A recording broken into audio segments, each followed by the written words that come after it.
tell me true. Is the sky cloudy or blue? Are your feet cold, must be snow? Are they hot, then sun's aglow? You don't meow just for fun. You predict rain or sun. No app or pro can match your grace. You're the forecast with the furry face.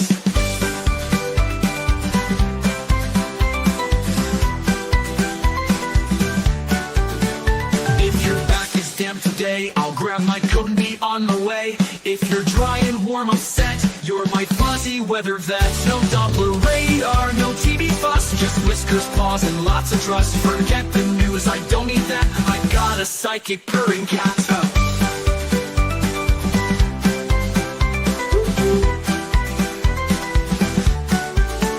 No umbrella, I'll take a bet. You're never wrong, my favorite pet. Who needs a pro in a weather blouse when there's a pussycat in the house?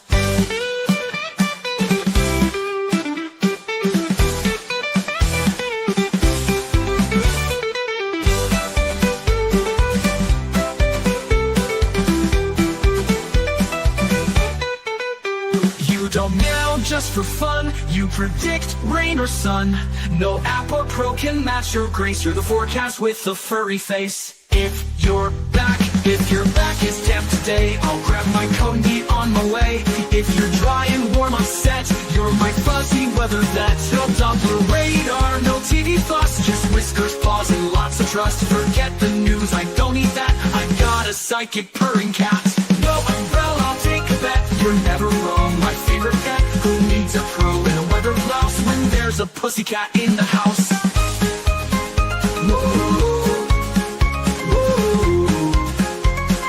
Doppler raising cat in the house.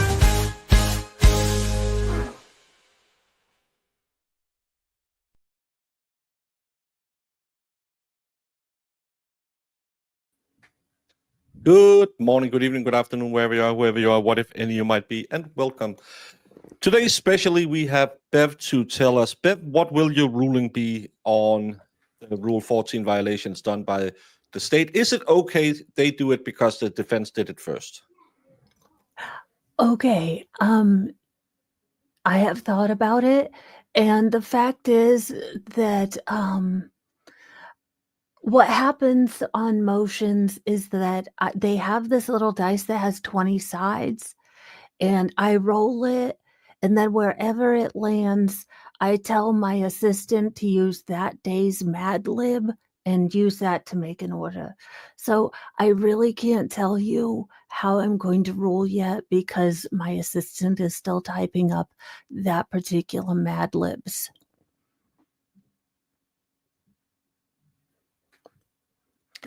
So, from the horse's own mouth, we don't know. And since I'm zooming in between you, me, and the water cooler, I can barely get past my speech when I say, jurors, we are working so hard to streamline and make this the most swift as possible. We are on schedule. It is the funniest joke I tell every day. I crack me up. And I also have a special little something. Hey, John. Wow. I know it's your birthday, and I know Maria is giving you the best birthday she can. She really appreciates everything you do for the family. And apparently she's putting on a party for you. So she reached out to me and said, hey, can you send my hubby a special little thing? And I said, no nudes. And she said, I'll pay you extra. And I said, Maria, what happens in the sanctity of marriage, I won't get into. But congratulations on your birthday. 21 has never looked as good as it does to you. And I hope that you get all the happy birthdays, all the birthday wishes, and all the cake that you want. And remember that when I'm on the screen, Maria needs a little shh. And when she comes in later and says, "You won't believe what happens today on Baker's stream because we were watching the Karen Reed stream," you just say, "Mm-hmm. Oh, interesting. Oh, yeah, you're right." Just say those words and you will live to your next birthday. But happy birthday. Mwah. Wow. And I hope it'll be a wonderful day. I said no kisses, I'll allow but it. it just came over me. Whew. He sounds like a gem. Now, to break out of character for just a second, Bev, I know you have been to the salon recently. I saw the blowout. You would not have a crick in your neck. You would not have to do this if you cut your GZ bangs. It is wicked annoying, okay? Wicked annoying. Yeah, and that Bev had a blowout has absolutely nothing to do with John's birthday. Mo is not endorsing special birthday favors.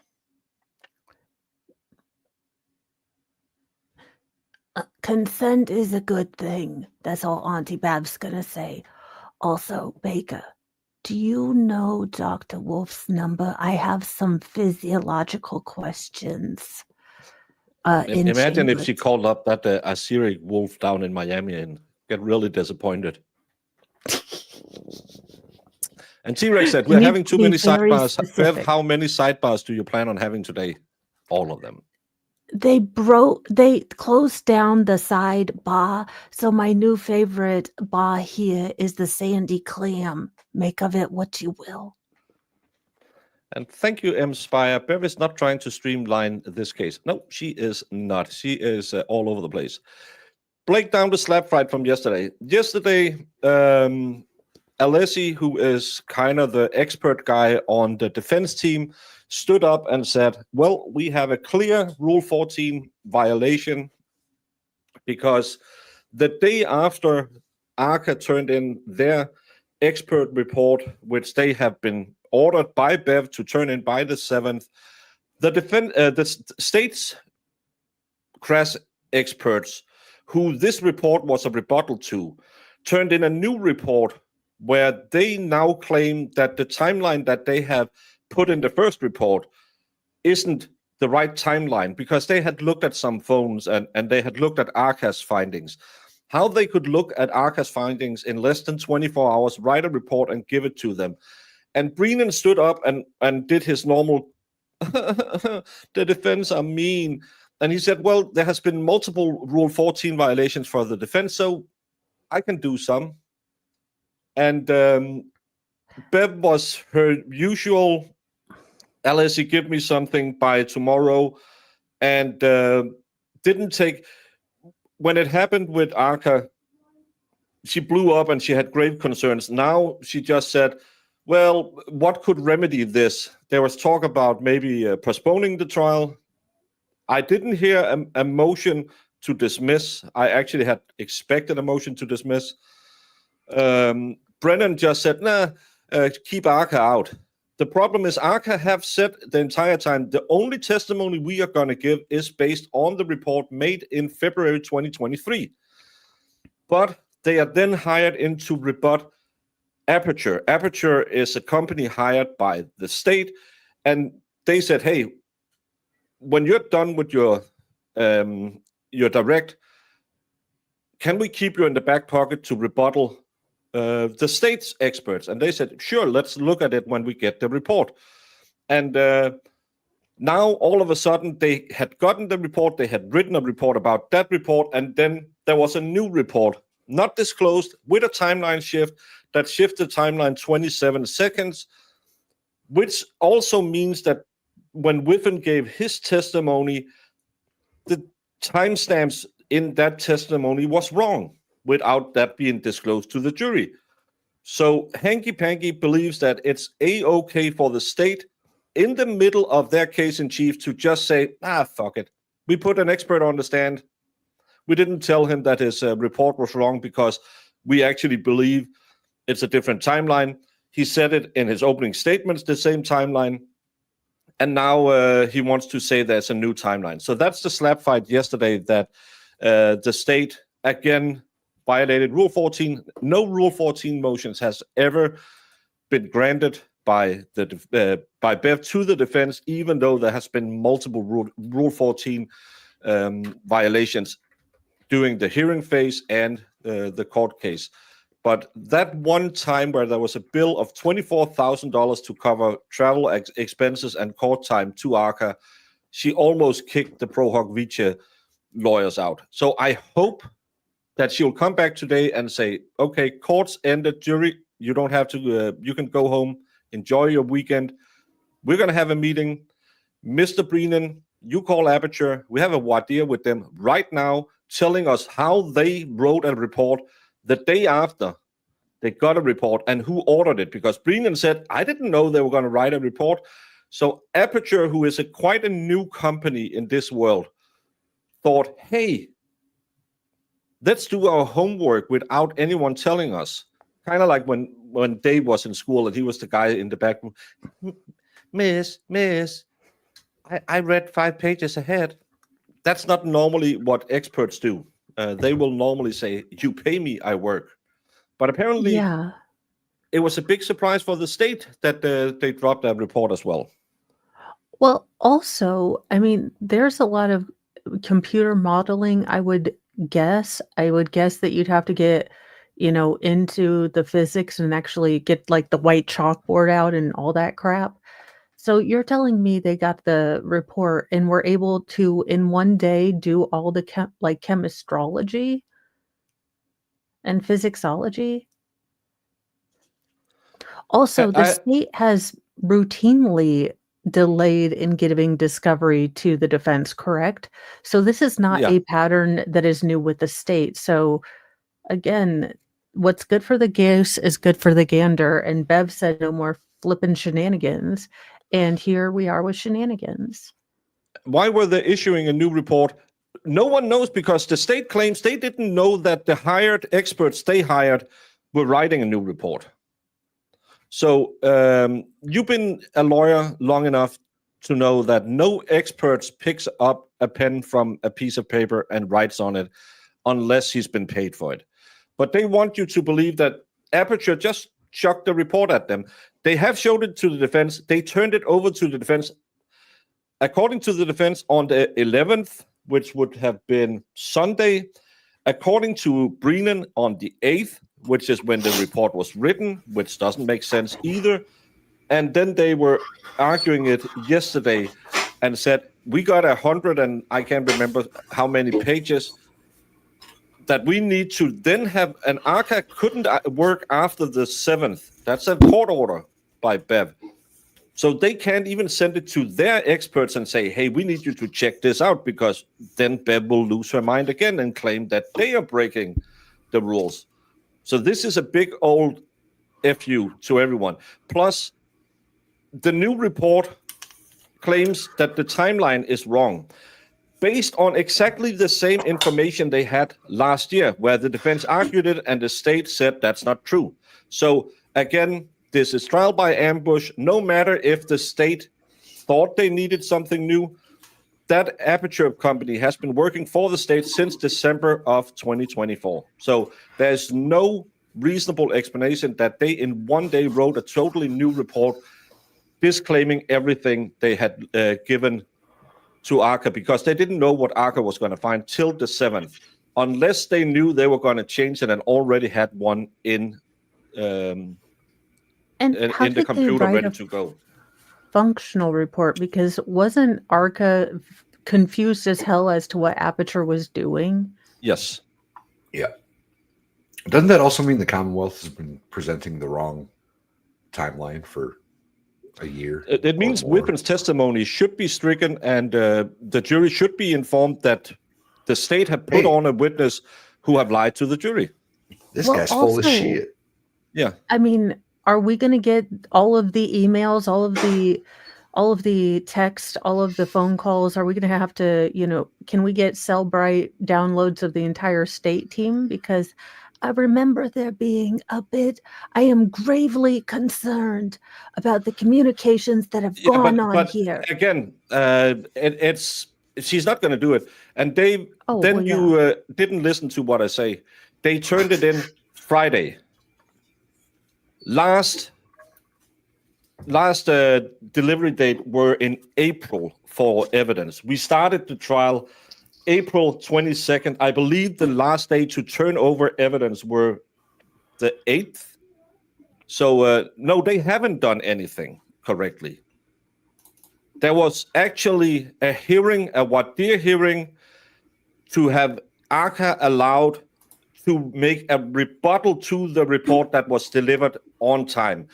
Then And they almost ARCA didn't let them makes do a that. rebuttal, and ARCA, then the day after, the state makes a rebuttal to the ARCA report that they couldn't have read.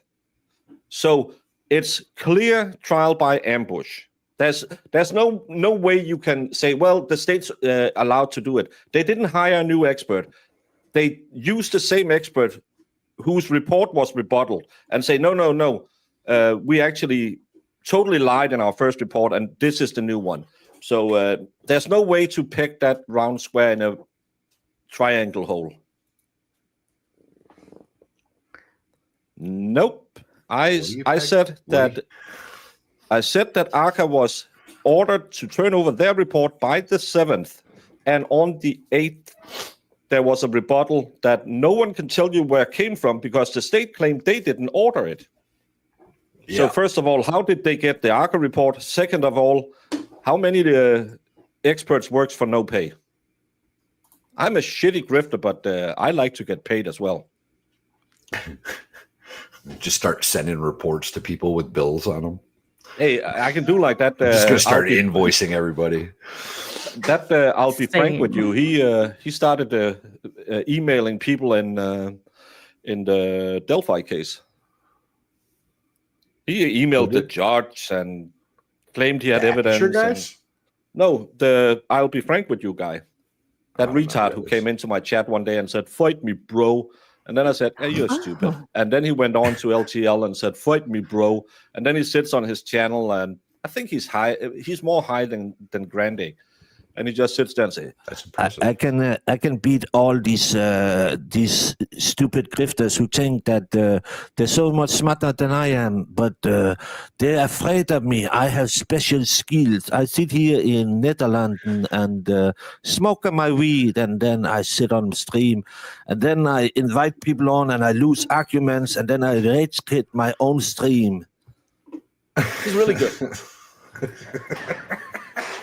Your French is actually pretty good. The French accent, pretty good. That was my Dutch accent. Same thing. You are unmuted. No, it's two very distinct. Thank you. So I need to see counsel at sidebar, please. Already, huh? Yeah, well, they were supposed to deliver her something. I never found out what it was. Unless you get that to me by tomorrow. I don't know what it was. Oh, and hi, chat. We talked about a lot of things, so we didn't get to say hi to all of you.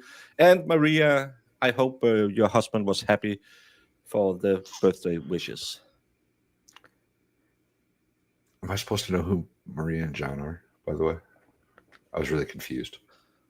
It's one who reached out and said, "Hey, my husband. I'm not saying he has a crush on you, but he would be really happy if you gave him a shout out." And you know me, I'm a giver. He's a pleaser, y'all. I tried to fill Hubby in on this case. He said, so he died from a car swipe with the dog driving, rather. And the cops seen nothing. Exactly, M-Spire. That's pretty much, you got it. Oh my nailed. God. It was Chloe with the Lexus in the driveway.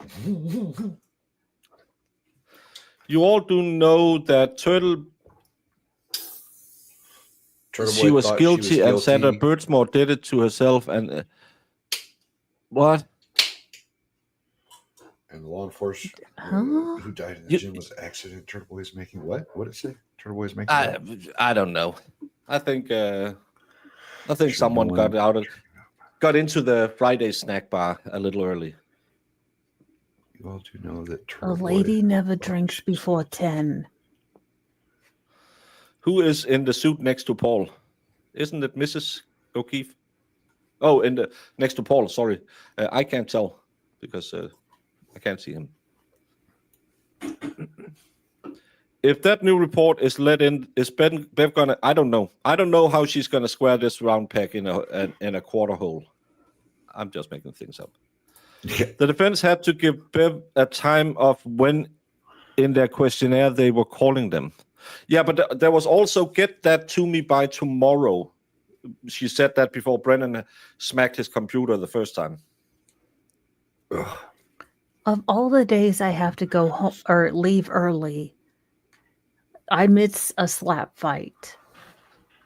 Unless he was mad. And the problem is when he gets mad, he gets even longer-winded and puts even more $5 words into his sentences. And Bev it was 4 o'clock. Bev wasn't having it. So if you could speed it up, I'll try. Your Honor, as I previously stated when I said it before, then I, by way of already stating, and you could just hear her, instead of just saying, okay, Your Honor, this is crap. He has this way of making everything longer. Alessi being long-windedly passive-aggressive. Yeah. Why do I miss all the fun things? Won't somebody think of Bev? I think you're thinking about Esty. Paul is dressed down today, no suit. Well, I think, yes, the day he had a suit on was the day they thought that the kids were going to testify. But if you noticed, he has a checkered shirt on, so maybe he has multiple ladies waiting for a little chin scratch.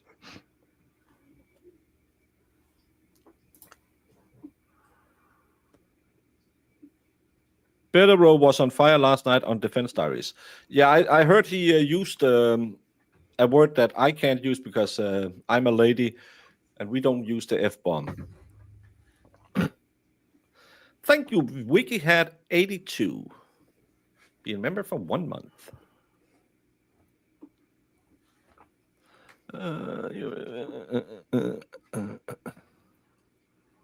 Well, with a checkered shirt, he can signal more glazed donuts at a time.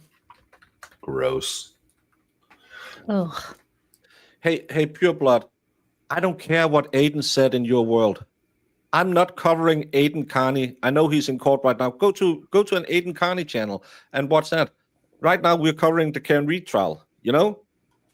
This has nothing to do with Turtle Boy. I know all of you people are sitting in the cock chair furiously just to try and get a little more enjoyment out of Aiden. He's not going to love you. So please, if you want to be in chat, you're more than welcome. Keep it to the topic. If you want to sit here like every other spurk and said, Aiden boy touched me. Can he touch me again? Can I call him daddy? Then please go to another channel because I think Krusty is more the place for you. Plevin, Caffy Daffy, that weirdo who likes to talk about underage people who they should just wait a few years to bang him. Wonderful people you have over on the anti-side. If you want to hang out here, listen to the trial, get convinced that because this has nothing to do with Aiden, that yesterday this case should have been dismissed because the medical examiner said no injuries consistent with being hit by a car. Then you're more than welcome. But again, if you just want to sit in the cock chair, please go. Gracias.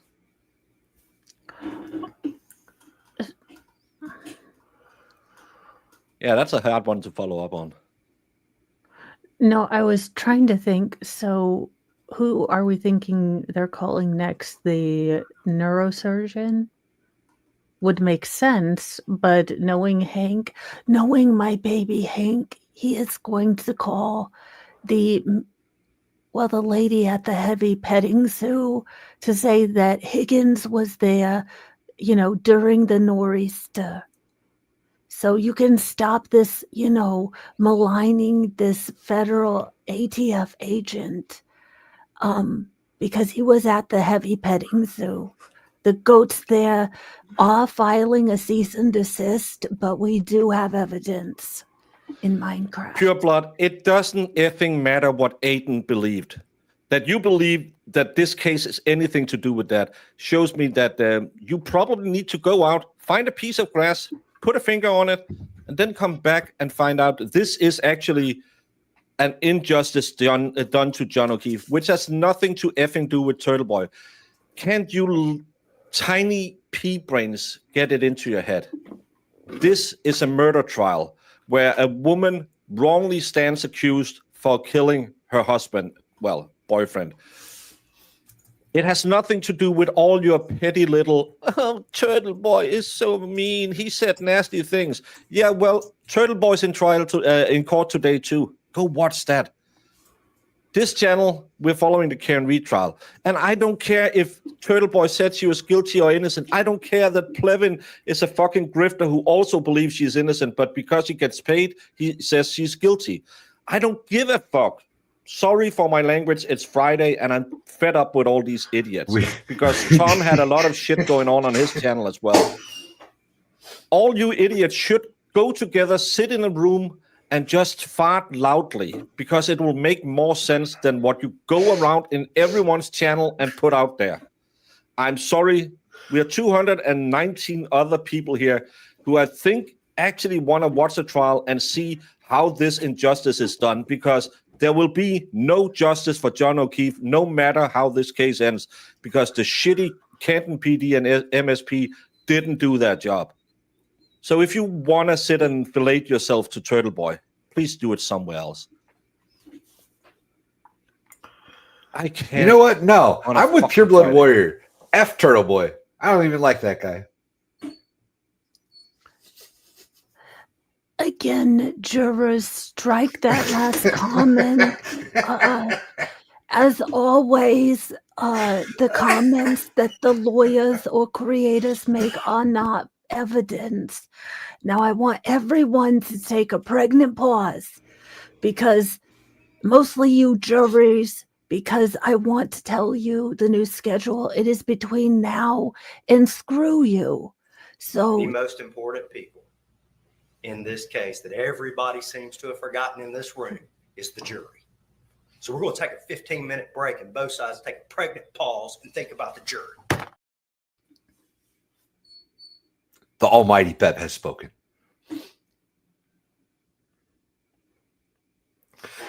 I was sitting talking and saying, you said pregnant pause, so here you go. But I was taken off.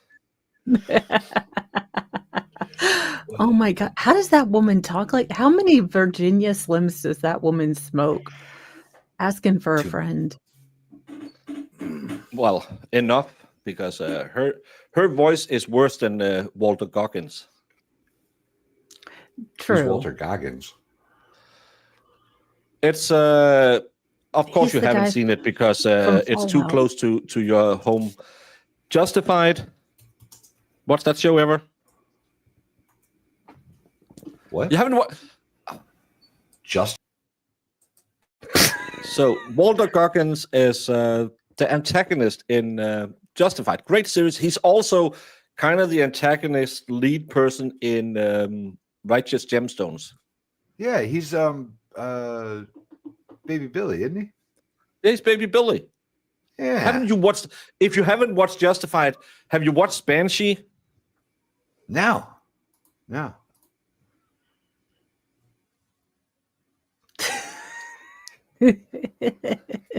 T-Rex, well, I have a new gift to make for Expert. Good luck on Friday Night Live tonight. God Baker, I don't know. I might not show up because I have to go to the kiddos tomorrow. As we all know, YouTube does not enforce its monetization policies on Fridays. Baker, you're good. Thank you. Thank you for the swear jar. I don't think that's true. And Snuggy, $5 for morning swear stream jar. Good morning, Baker, Val, Cape Cod, Bev. And a more to the swear jar. Where's Good Kimmy? morning again, Bake- Council. Bacon Good needs morning me again, picked up. Ms. Reed. Needs a pick-me-up. Good morning, jurors. We got through all of it. And go watch Banshee and Justified, you heathens. I'm still watching The Righteous Gemstones. And refrain from discussing this case with anyone since we left yesterday. Him and Timothy Oliphant is a great couple. Were you also able to follow my instructions and Who? refrain from doing any independent research or investigation into this case? Everyone said yes or nodded affirmatively. Did anyone happen to see, hear, or read anything about this case since we left? Yeah, we read that Brennan is a son of a I have bitch. one other important instruction for you folks, and it's so important that each Can you hit and that sound every booster juror by Yeah. can chance? hear the evidence or the testimony that's presented, can follow the testimony, and can understand and evaluate the testimony of each witness and the exhibits. In order to do that, I just want to be very clear that it's important that people do not comment on the evidence or make any comments. Once you enter the room, it's probably a good idea to just listen.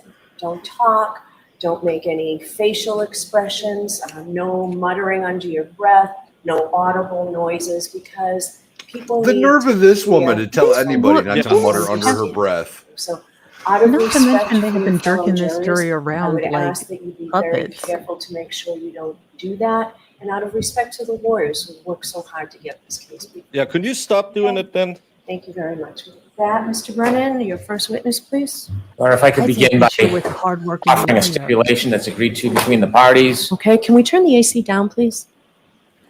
I'll turn the booth down because now it's loud.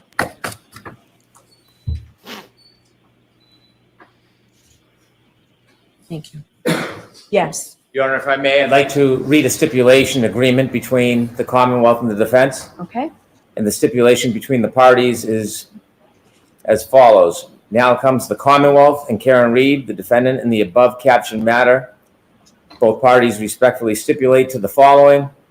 The two Massachusetts State asshole. Police troopers present at the autopsy conducted by the medical examiner, Dr. Scortibello, on January 31st, 2022, were Trooper Keefe and Trooper Watson. Former Trooper Michael Proctor was not present. Thank you. And Yes, thank you. with that, Your Honor, I'd like to introduce and play clip number 21. Also, Oh. Keith said he was the only one there, Too by the easy. way. Yeah. Hold on one second, please. I just want that. They asked Keith. He said he was the only one from his department there, but that was clearly a lie. Yeah. Way to Who go, is Watson? I thought he was with Sherlock. I didn't hear that. I did hear something when they took a Oh. break. Somebody said that the jury. So John's laying there, and his left and his right, and I approached John from the left. That's where the street is. And he had a piece of glass, like perched on his nose, like just wedged like a splinter would be. And I just pulled it, and as soon as I pulled it, it just gushed blood down his face. That doesn't make sense. So he had blood coming out of his nose. Okay. But he didn't have a heartbeat, so that shouldn't We need happen. this mark. No, Right. they were doing CPR, so that could happen if it's stuck in the gastral tract. That's fair. I'll give you that one. 169. Why do we have volume either at 1 or 375? Why are those the volume levels? It's my gift for you for Friday. Jesus Christ, man. Andrew report God, out in not Spanish. Oh, my special son, Lolly. I love you, sweetie. Go hit it out the park. Mama's rooting for you. Ugh. I feel like Lally has a kink that involves diapers for some reason.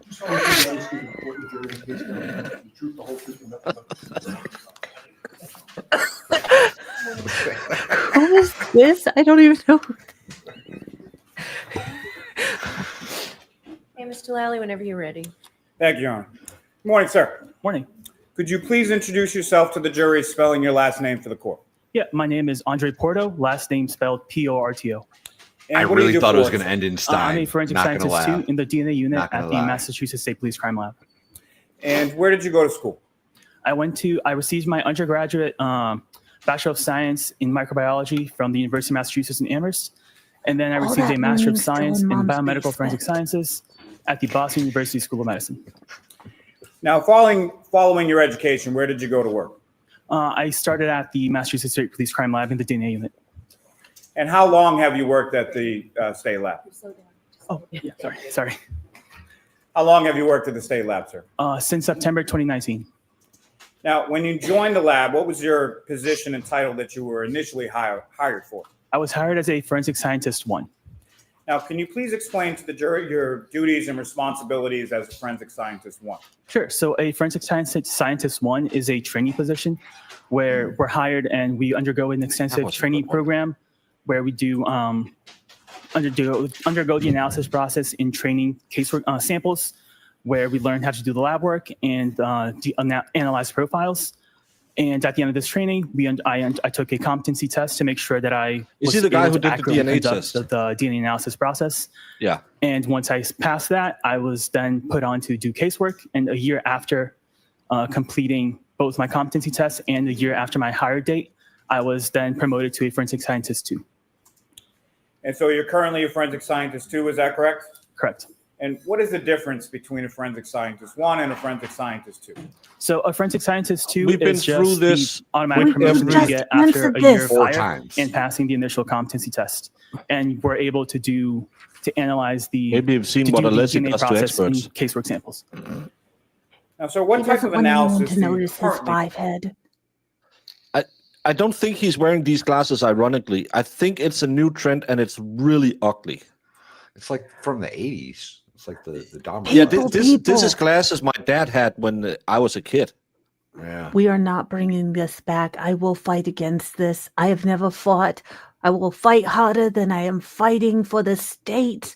We are not letting the 80s come back. No front pleats, no those, no. I don't remember this guy at all. He's the guy who did the DNA test and he did all the, well, we found a lot of DNA, but we don't know who it came from. So Seems yeah. like that would be important in an Yeah, investigation. but they didn't take but any I'll allow DNA it. test or didn't ask for any DNA test. So hey, we couldn't find anything other than it wasn't Bukaki and Trooper Proctor. And again, does he have that slight tinted glass in his weird glasses? No, I don't think he Doesn't has look the like it. machismo to wear aviators. No, not like the I think they're called The- smoke yeah. colored with the little blue The- tint in it. I don't know. Yeah, I don't I'm know. just stalling so we can speed up his CV. Let's just bullshit for a minute because this guy's, at the scientist. Nothing Massachusetts, interesting. State Police Crime Laboratory? I can Highly do educated. the DNA analysis process in casework and no samples. That includes the lab work as well as analyzing the DNA profiles that are generated from the work. Now, first, just in general terms, but specifically with Yeah, reference to DNA I think analysis, that's can you what the explain to problem jury, is. How is that analysis performed? Sure. So there's 4 steps in the analysis process. The first step is extraction, where we apply heat and chemicals to the samples to break open the cells and release that DNA to be available for use. Step 2 is called quantitation, where we take a small sample of that extracted DNA to estimate, and we use chemicals and run it through an instrument to I estimate how believe much you did, DNA will be yes. extracted. And then we proceed to step 3, which is called amplification. And that's basically, think of it as a molecular photocopier, where we target specific areas of the DNA to make millions of copies of. Well, this is the guy who tested it, so he should be the one who talks about dog DNA. But if you're thinking about Dr. Russell, that'll be the defense. But he doesn't talk about DNA. And then we run it through, go to detection, where we run it through an instrument, and we generate the DNA profile as an electronic file on a computer. Now, is the state lab where you work accredited, Yes, it is. and by whom? We are accredited by an organization called ANAB, which stands for ANSI, National Accreditation Board, and ANSI stands for American National Standards Institute. I need you to slow down, please. Please. Sorry. No, we don't. Now, Mr. Porto, are there steps taken in your lab during that process that you were just explaining to prevent against contamination? Yes, there are. And can you explain what those are? Sure. So there are various steps. One step to prevent contamination between analysts would be to bleach and wipe down the workstations before use and after. Another way to prevent DNA transfer from analysts to the samples is to wear personal protective equipment, such as lab coats, gloves, masks, hairnets, and beard guards. And a way to prevent transfer from sample to sample would be to frequently change gloves, as well as only have one sample open at a time. Now, with your work at the lab, is there a review process that your work undergoes? Yes, there is. And can you describe that process to the jury? Sure. So once I complete my work, the Valhalla, can we get a rating on his neckbeard? file undergoes 2 types of reviews. The first is a technical review, where another qualified analyst will take the file and they'll do their own independent assessment and make sure that they come up with the conclusions and that they agree with the conclusions that I reached. And they'll also make sure that all the protocols were followed and every decision is scientifically sound. Once that review is complete. And just take this off. That little flimsy, because kind of like me, I can't grow anything except this. I'll just get some flimsy flims. So you just keep it tight. So take off the Yeah, but stranglers. where would he find his jawline? No, but it's not the jawline. I'm talking about cleaning up. Well, this part yeah, here. but you were Your talking chins. about, cleaning up Cheeks. his neck. Well, that's why you had the 2 fingers above the Adam's apple. Yeah. So You got to put two fingers above your Adam's apple, and you're supposed to trim up. Do to we that think line his as well. testosterone is high enough to have an Adam's apple? it probably has a pharmaceutical grade testosterone if you need it. He grows a That's why better he beard has than a- expert. Well, and he does have that male pattern baldness that roid users get. That's true. Completed, it undergoes an administrative review, where another qualified analyst will then look through the file and they look for clerical errors, such as typos or missing page numbers or missing case numbers. Once those 2 reviews are completed, Yeah, the I was more results can focused then on his reported tie out. than his beard. Now, as a part of that I don't know what accreditation exactly is process that you were happening speaking there, but I about a don't few like moments ago, do you want to go anything called proficiency testing? Yes, I do. And can you explain to the jury what that proficiency testing process consists of? Yeah, so a proficiency test is a test that's administered twice a year by an external vendor, and the results of this test are not known to the analyst at the time. And we basically treat it like it's a real case, where it undergoes the analysis process as if it were a real case. And this test is used to show that the analyst is demonstrates ongoing competency in the DNA analysis process. And successful completion of the test is required to maintain qualification as an analyst. And what areas do you specifically undergo proficiency testing in? DNA analysis. And have you successfully completed each of those proficiency tests that you've taken? Yes. Oh, I could see Now, Mr. that. Porto, Betsy. could you explain to the jury what exactly is DNA? Yeah, so DNA stands for deoxyribonucleic acid, and it's basically the building block that makes us who we are. We each have 2 copies of our DNA, one that we inherit from mom and one that we inherit from dad. And this combination makes sure that, Move barring it the along, exception of identical twins, neckbeard. we all have different DNA. And is DNA the same in every cell of a person's body? Yes, so what that means is if I were to take a blood sample and a saliva sample from the same person, the same DNA profile will be generated. Now, you spoke a bit earlier Not if about they're a chimera. Huh. T-Rex Trucking and More, thank you for the super chat. To start day drinking, it's Friday, 5 p.m. is actually 8 a.m. at the Cape. No, as I have said before, no booze before the morning news. And since I watch Good Morning America, it goes to 11, and you take one off for daylight savings time. It's noon somewhere, so I start at 11 like a lady. different steps Thank included you, in the DNA testing. If you could, just a little bit slower, go through each of those 4 steps again for the jury. Sure. So like Please I said, don't it's a go 4-step slower. process. So extraction, Again? quantitation, Why are we amplification, and doing detection. this? So again? extraction, we use chemicals and heat to burst open the cells to make that DNA available for use. Quantitation, step 2, we take a small sample The of that science stuff extracted DNA. makes We me use want to different set of chemicals and an instrument to estimate how much DNA is available for use. Amplification is the 3rd step, which I mentioned is the basically molecular photocopier, where it makes millions of copies of specific areas of the DNA. And then the 4th and last step is detection, where we run those amplified copies through an instrument and we generate the DNA profile as an electronic file on the computer. Now, Mr. Porto, what is SDR? So SDR stands for short tandem repeats, and they're the locations that we're making the millions of copies of. Now, in your work at the lab, do you have something that's referred to as a known item? Yes. And can you explain to the jury what a known item is? Sure. So a known item is an item that's Item taken you directly know. from a person to be used as a reference sample, so we know what the source of that profile is. And conversely, what is a questioned item? A questioned item is an item that's taken, let's say, from a crime Item scene you don't where we don't know. know what the source is. See? Now, do you also have terminology within your lab as far as a parent versus a child item? Yes, we do. And can you explain how those labels are and how they reference to what you do in your work? Sure. So a parent item is, for example, the original item, and the child is a sample of that item. So, for example, this box of tissues would be the parent item, and if you were to swab the outside, the swab would be the child item. So the box of tissues would receive, let's say, an item of 1-1. The swabbing of the outside would receive an item of 1-1.1. You think he knows how to tie Now, what are that tie? positive and negative controls? Yeah. So a positive control is a control that has Or does it a known stay sample. tied in his closet and he just loosens it up and puts it back on every time he needs to wear it? He's That's just what I like would me. do. He keeps it tight. That's the easy thing because he got this think he does. cool mid-odds. Brendan, if he wasn't on claw time as well, he would be yelling about it because it's way too terrible loose. knot. It's a terrible Yeah, and knot. it's way too loose, and I don't think he buttoned his top button, and you need to do that with a tie. So I'm rating no. As I said yesterday, he's not used to being around the living. We're working with the deep science people who don't people. Yeah, he's We went the to a guy store who once. The sales and- guy knotted it on, and he's never unknotted it. I think that's what it is. He takes it off, puts it in his closet on a coat hanger, keeps it nice and I do loose. that. I bet you Because I have to go every time I use a tie. I have to go watch the YouTube video, and that's how you do it. tying a tie is so easy. It's like When I was in the would Navy, we help. didn't have a tie on, so I never got any practice. We just had like a strip that you like a handkerchief. kinda, but we also had that the Donald Duck thing that that was tied around your waist. Really annoying. That thing's tied around your waist. Yeah, the one that protects the collar of your seaman's blouse. That's just something you put on top of it, and then you tie it around. It's really annoying. I didn't know that. I didn't know that. With a known DNA profile that we use in every step of the DNA analysis process to make sure that each step and instrument worked as expected and properly. And then a negative control is a sample that has no DNA in it, only receives the chemicals that we use, and that's to ensure that the chemicals that we're using don't have any DNA inherent to them. Now, when you as an analyst or a forensic scientist too are assigned work within the DNA unit, where do you retrieve that evidence from? Yeah, so I retrieve it from a locked cold room that's only accessible via keycard. Now, why are items kept in cold storage? Yeah, the cold storage helps preserve the DNA for long-term storage. And as far as the heat versus the cold, why is it that it's specifically kept, or why does the coldness of the storage room help preserve the item? The cold can help prevent, let's say, growth of bacteria and mold that can degrade. No, but they both sides agreed on it, so no conspiracies. It wasn't Trooper Proctor. Defense have agreed that it was that other guy. DNA.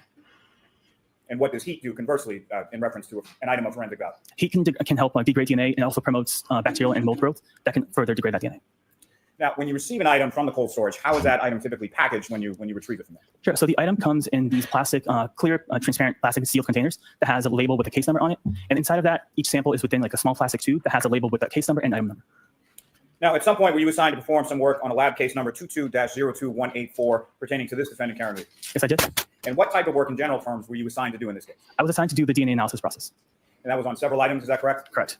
And could you explain to the jury the sort of process that you used to analyze evidence in this case? Sure. So the case underwent the 4 steps that I explained before. So extraction, quantitation, amplification, and detection. And there was a known standard that was done in this case, specifically in item number 8-1.1.1. Is that correct? Correct. And did another analyst test and report the results from the known blood standard from that item 8-1.1.1? Correct. And how is that done? Yeah, so that undergoes the same process that I explained.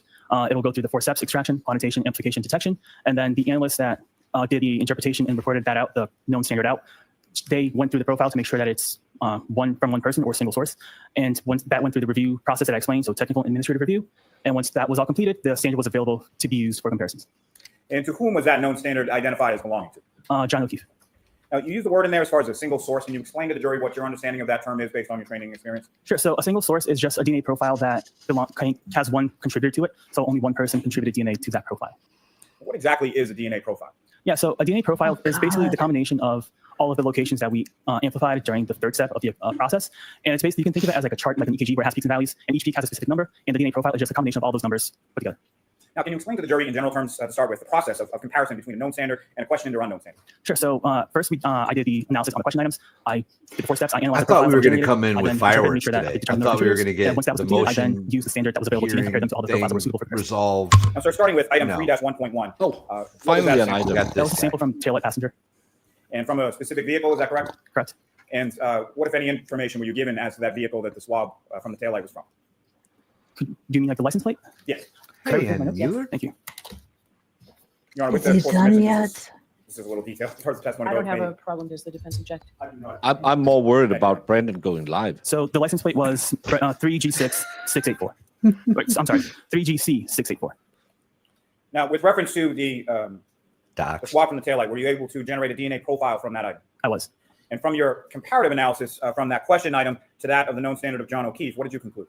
So the DNA profile was interpreted as a mixture of 3 contributors, including male DNA. And the DNA profile from this item is at least, so sorry. I'll just restart. So the DNA profile was interpreted as a mixture of 3 contributors, including male DNA. And the DNA profile from this item is at least 510 non-alien times more likely if it originated from John O'Keefe and 2 unknown individuals than if it originated from 3 unknown, unrelated individuals. This provides support for an inclusion. Now, sir, what does that mean? So an inclusion is basically when I look at the question DNA profile that was generated, and I compare it to the known DNA profile. It means and John the characteristics touched his of own the known license profile are plate. That's consistent what with it the characteristics means. observed in the question DNA profile. That's an inclusion. His girlfriend's. Now, as far as that number, Yeah. 510 non-alien, how many zeros in that number? So a non-alien is a 1 followed by 30 zeros. Now, that profile, in addition to Mr. O'Keefe's profile, also had 2 unknown contributors, correct? Correct. Now, was that item also submitted to an outside vendor named Bodhi Technologies for further analysis? Correct. And with reference to your comparative analysis from the profile from this item to Mr. O'Keefe profile, if you could again just expound upon what does inclusion mean? Yeah, so an inclusion, I compared the known standard that I had available for use from John O'Keefe to the DNA profile generated from the tail light, and the DNA profile was consistent with the DNA profile that I observed in the questioned item, and that's what an inclusion means. Now, regarding item 3-6, what is the description of that item? Yeah, so 3-6 is a root end of hair from exterior passenger side rear panel. And is that the same vehicle as far as the taillight sample? Correct. Now, with respect to hair in general, there's a root end and a shaft end, correct? Correct. And what limitations does your lab have with regard to DNA testing of hair? So when we test hair, we're actually the root end of the hair. We're looking at any potential skin cells that might be attached to the root end. So that's where the DNA that we're looking for is coming from. Nope. And if there's not too many, That we know. Are you familiar with the term based on your training experience known as autosomal DNA? Yes. And can you describe for the jury what your understanding of that term is? Yeah, so autosomal DNA is DNA that's located in the nucleus of the cell, and that's the DNA that we inherit from both mom and dad. Now, are you also familiar, based on your training experience, with a term known as mitochondrial DNA? Yes. And can you please explain to the jury what your understanding of the term mitochondrial DNA is? Yeah, so mitochondrial DNA is DNA that's found in the mitochondria of a cell. Oh, we're caught up. And we inherit that from the mother. It may be somewhat evident, but could you please explain to the jury sort of the difference between autosomal DNA on the one hand and mitochondrial DNA on the other? Yeah, so like I said, the no. autosomal DNA is the one that we have 2 copies of, where we inherit one from mom and one from dad. And then the mitochondrial DNA is a circular DNA that we just inherit from mom. Now, is the Massachusetts State Police Crime Lab equipped to perform mitochondrial DNA testing? No, we're not. Now, was the DNA extract from the hair also sent to that external vendor, Bodhi Technologies in Lorton, Virginia? I'm not sure if the extract was sent, but I know that the shaft of the hair was sent to Bodhi. Now, what testing did you Can't send perform the on that? shaft without the tip. I did the regular DNA analysis process on the root end of the hair. And that was done prior to it being shipped to that external vendor, is that correct? Correct. And what conclusions were you able to draw from the testing that you did on the hair? Yeah, so there was no human DNA detected, and STR analysis was not performed. Now, what does that mean, sir? Yeah, so it means that I didn't detect any human DNA. So there might be DNA on there, but it was below what our instrumentation could detect. So we What's weren't this good pipe enough to clip? find the evidence. You had to send it outside. Turning your attention to item 3-2.1.1. What is the description related to that item, sir? It's a sample from the exterior of broken drinking glass. And is there any further indication as far as the broken drinking glass, as far as where it was recovered? Oh, yeah, 34 Fairview Road. And were you able to generate a DNA profile from this item, the drinking glass? Yes, I was. And from your comparative analysis from this question item to that of the known standard of John O'Keefe, what did you conclude? Yeah, so the DNA profile was interpreted as a mixture of 3 contributors, including male DNA. The DNA profile from this item is at least 530 non-alien times more likely if it originated from John O'Keefe and 2 unknown individuals than if it originated from 3 unknown, unrelated individuals. This supports an inclusion. This is the last time I'll ask you this, but just if you could reiterate to the jury, what does inclusion mean? Yep, so an inclusion is when... And we know from the last trial the jury doesn't care when you say nonillion, profile petillion, in they the known don't standard care is about consistent it. with the profile So in you the question don't have to say it all the time, Lally. Just move on. And that But who are the 2 other people who touched the glass? number again, as far as 530 non-alien, Yeah, 3 guys, how many 1 zeros cup. again in that number? That's a 1 followed by 30 zeros. So you just asked Now, again. sir, if I could turn your attention to another item, 7-1.2.1. What is the description related to that item? Sample from stain A on upper right leg of jeans. And is there any further indication as to whom those genes belong to? John O'Keefe. Now, were you also able to generate a DNA profile from this item, the stain A on the upper right leg of Mr. O'Keefe's genes? Yes, I was. And from your comparative analysis from the question item to that of the known standard of John O'Keefe, what did you conclude with reference to that item? The DNA profile was interpreted as a mixture of 3 contributors, including male DNA. Contributor 1 is suitable for comparison, and due to limited information, contributors 2 and 3 are not suitable for comparison. The DNA profile from this item is at least 570 non-alien times more likely if it originated from John O'Keefe. Mo, can I ask you a question? Yes. Do you think anywhere in the camera shot right now, perhaps festooning your body, you have left a little bit of DNA on any of your clothing ever in your life? Yeah, I would assume that being close to my skin, my clothing's gonna have my DNA on it. So when Mr. roughly 1975, either stockbroker in a movie or serial killer is finding John's DNA on his own clothes, are you impressed? No. Wouldn't that give you reason, especially when it's on the upper thigh where there's multiple DNA strands? Wouldn't that, as a police officer, make you think, maybe we should get some court orders for some bugle swaps instead of just have exclusion swaps on the police officers? Except Baker, Jen told them that she probably hit her, so why look at any other evidence? I mean, they weren't told to look at evidence. They were told to find someone to look at the evidence. Yeah. Pocket evidence, if you will. Binder evidence, allegedly. Ghosts appearing on cameras. There's no difference for whatever vehicle carries the DNA. And 2 unknown individuals than if it originated from 3 unknown, unrelated individuals. This provides support for an inclusion. Thank you, sir. Now, turning your attention to item 7-1.3.1, what is the description related to that item? Sample from stain B on upper right leg of jeans. And same jeans as the previous item? Yes. Now, were you able to generate a DNA profile from this item, stain B, on the upper right leg of the jeans of Mr. O'Keefe? Yes, I was. And from your comparative analysis from this questioned item to that of the known standard of John O'Keefe, what did you conclude? Yep, so the DNA profile was interpreted as a mixture of 3 contributors, including male DNA. The DNA profile from this item is... No DNA was apprehended from anyone other than Trooper Bukaki and Trooper Proctor to be excluding DNA. At least... The DNA profile from this item is at least 660 non-alien times more likely if it originated from John O'Keefe and 2 unknown individuals than if it originated from 3 unknown, unrelated individuals. This provides support for an inclusion.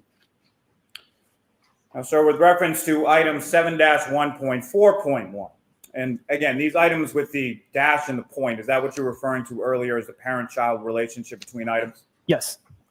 And what is the description for 7-1.4.1? Sample from stain C on upper right leg of jeans. Now, were you able to generate a DNA profile from this item from stain C on the upper right leg of Mr. O'Keefe's jeans? Yes, I was.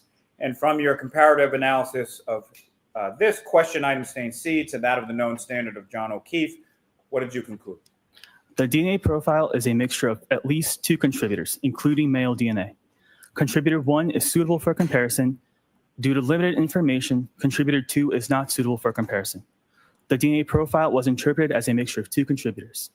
The DNA profile from this item is at least 830 non-alien times more likely if it originated from John O'Keefe and an unknown individual than if it originated from 2 unknown, unrelated individuals. This provides support for an inclusion.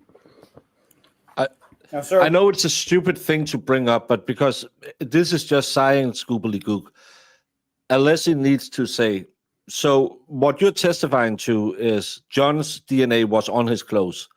Would you have expected any DNA sample from anywhere on John's clothes to contain John's DNA? Yes. In how many other cases would you expect to be mixture of DNA in the areas that you tested? So people will sit and think like we do. Yeah, 2 other people's DNA? Again, if it's Karen's, we saw her rub up against him. Remember, she hated him so much that she was hanging on to him all night, and she really wanted to kill him. That's why she constantly was touching him. I've seen that in women before. And you need to ask the jury so they'll snap onto it, because right now you're just hearing big numbers and thinking, oh, that sounds important. But in reality, it's really stupid to say, I found DNA from the guy wearing the clothes. Because Yeah, especially if else? he was bleeding. I mean, and if they were reddish brown stains, I would assume that he would be a contributor. What I wouldn't assume is that there'd be 2 to 3 other contributors.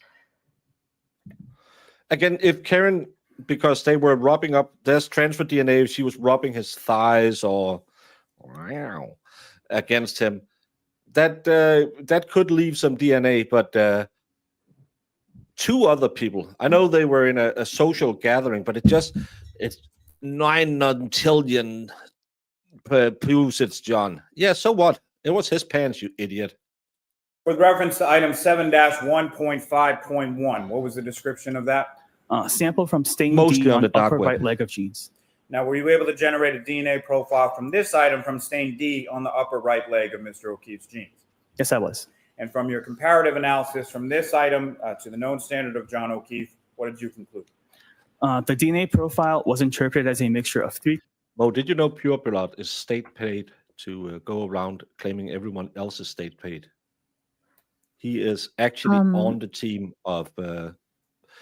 He was hired with Brennan to try and ruin the case. So he will go around in chats all day long saying everyone else is state paid because. So I have a couple questions on this logic pattern. So the state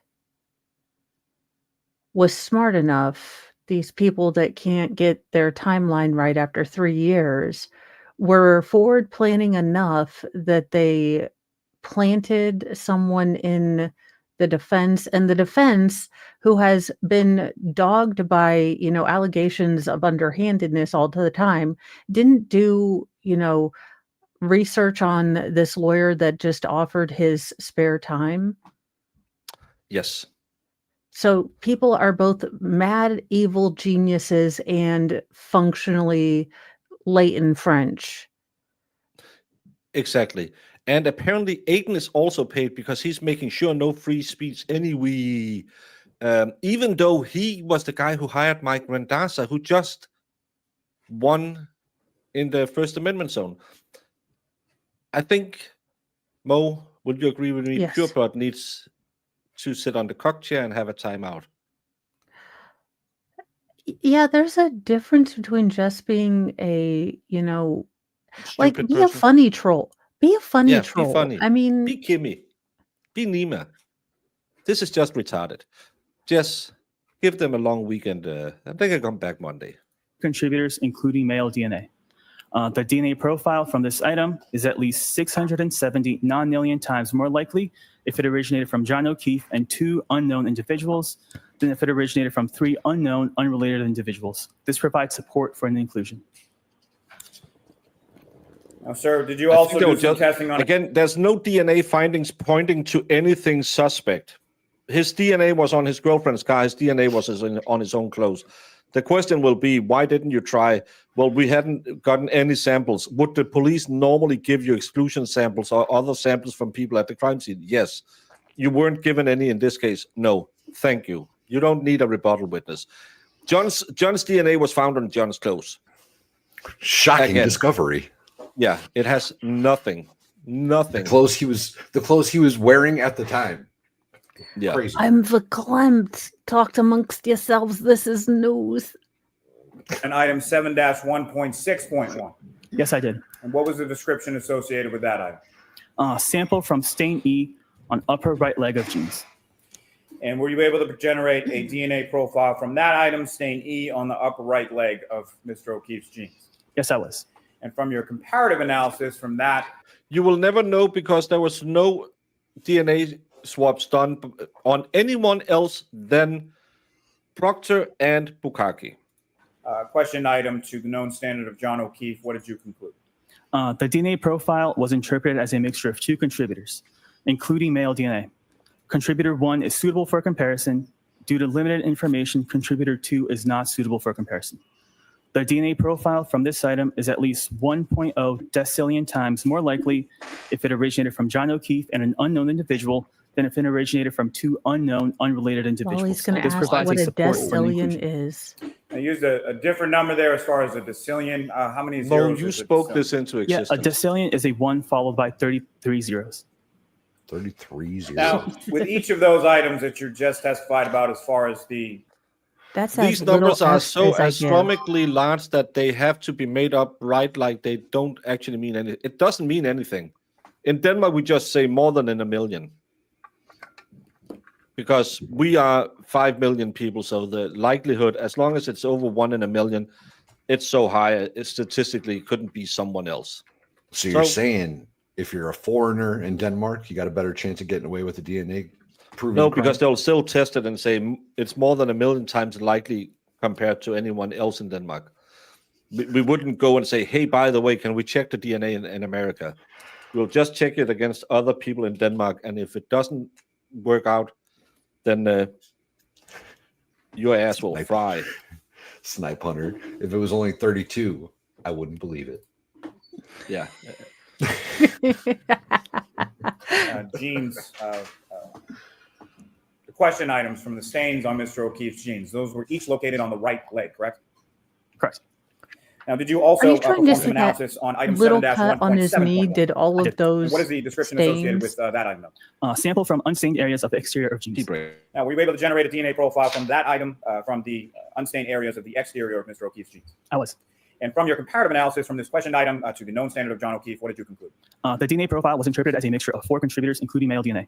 The DNA profile from this item is at least 53 septillion times more likely if it originated from John O'Keefe and 3 unknown individuals than if it originated from 4 unknown, unrelated individuals. This provides support for an inclusion. And again, sir, with that number, as far as 53 septillion times more likely, how many zeros in a septillion? A septillion is a 1 followed by 24 zeros. That's not enough. That's not Yeah. enough. 33 sir, if I could or draw your nothing. attention to Damn it.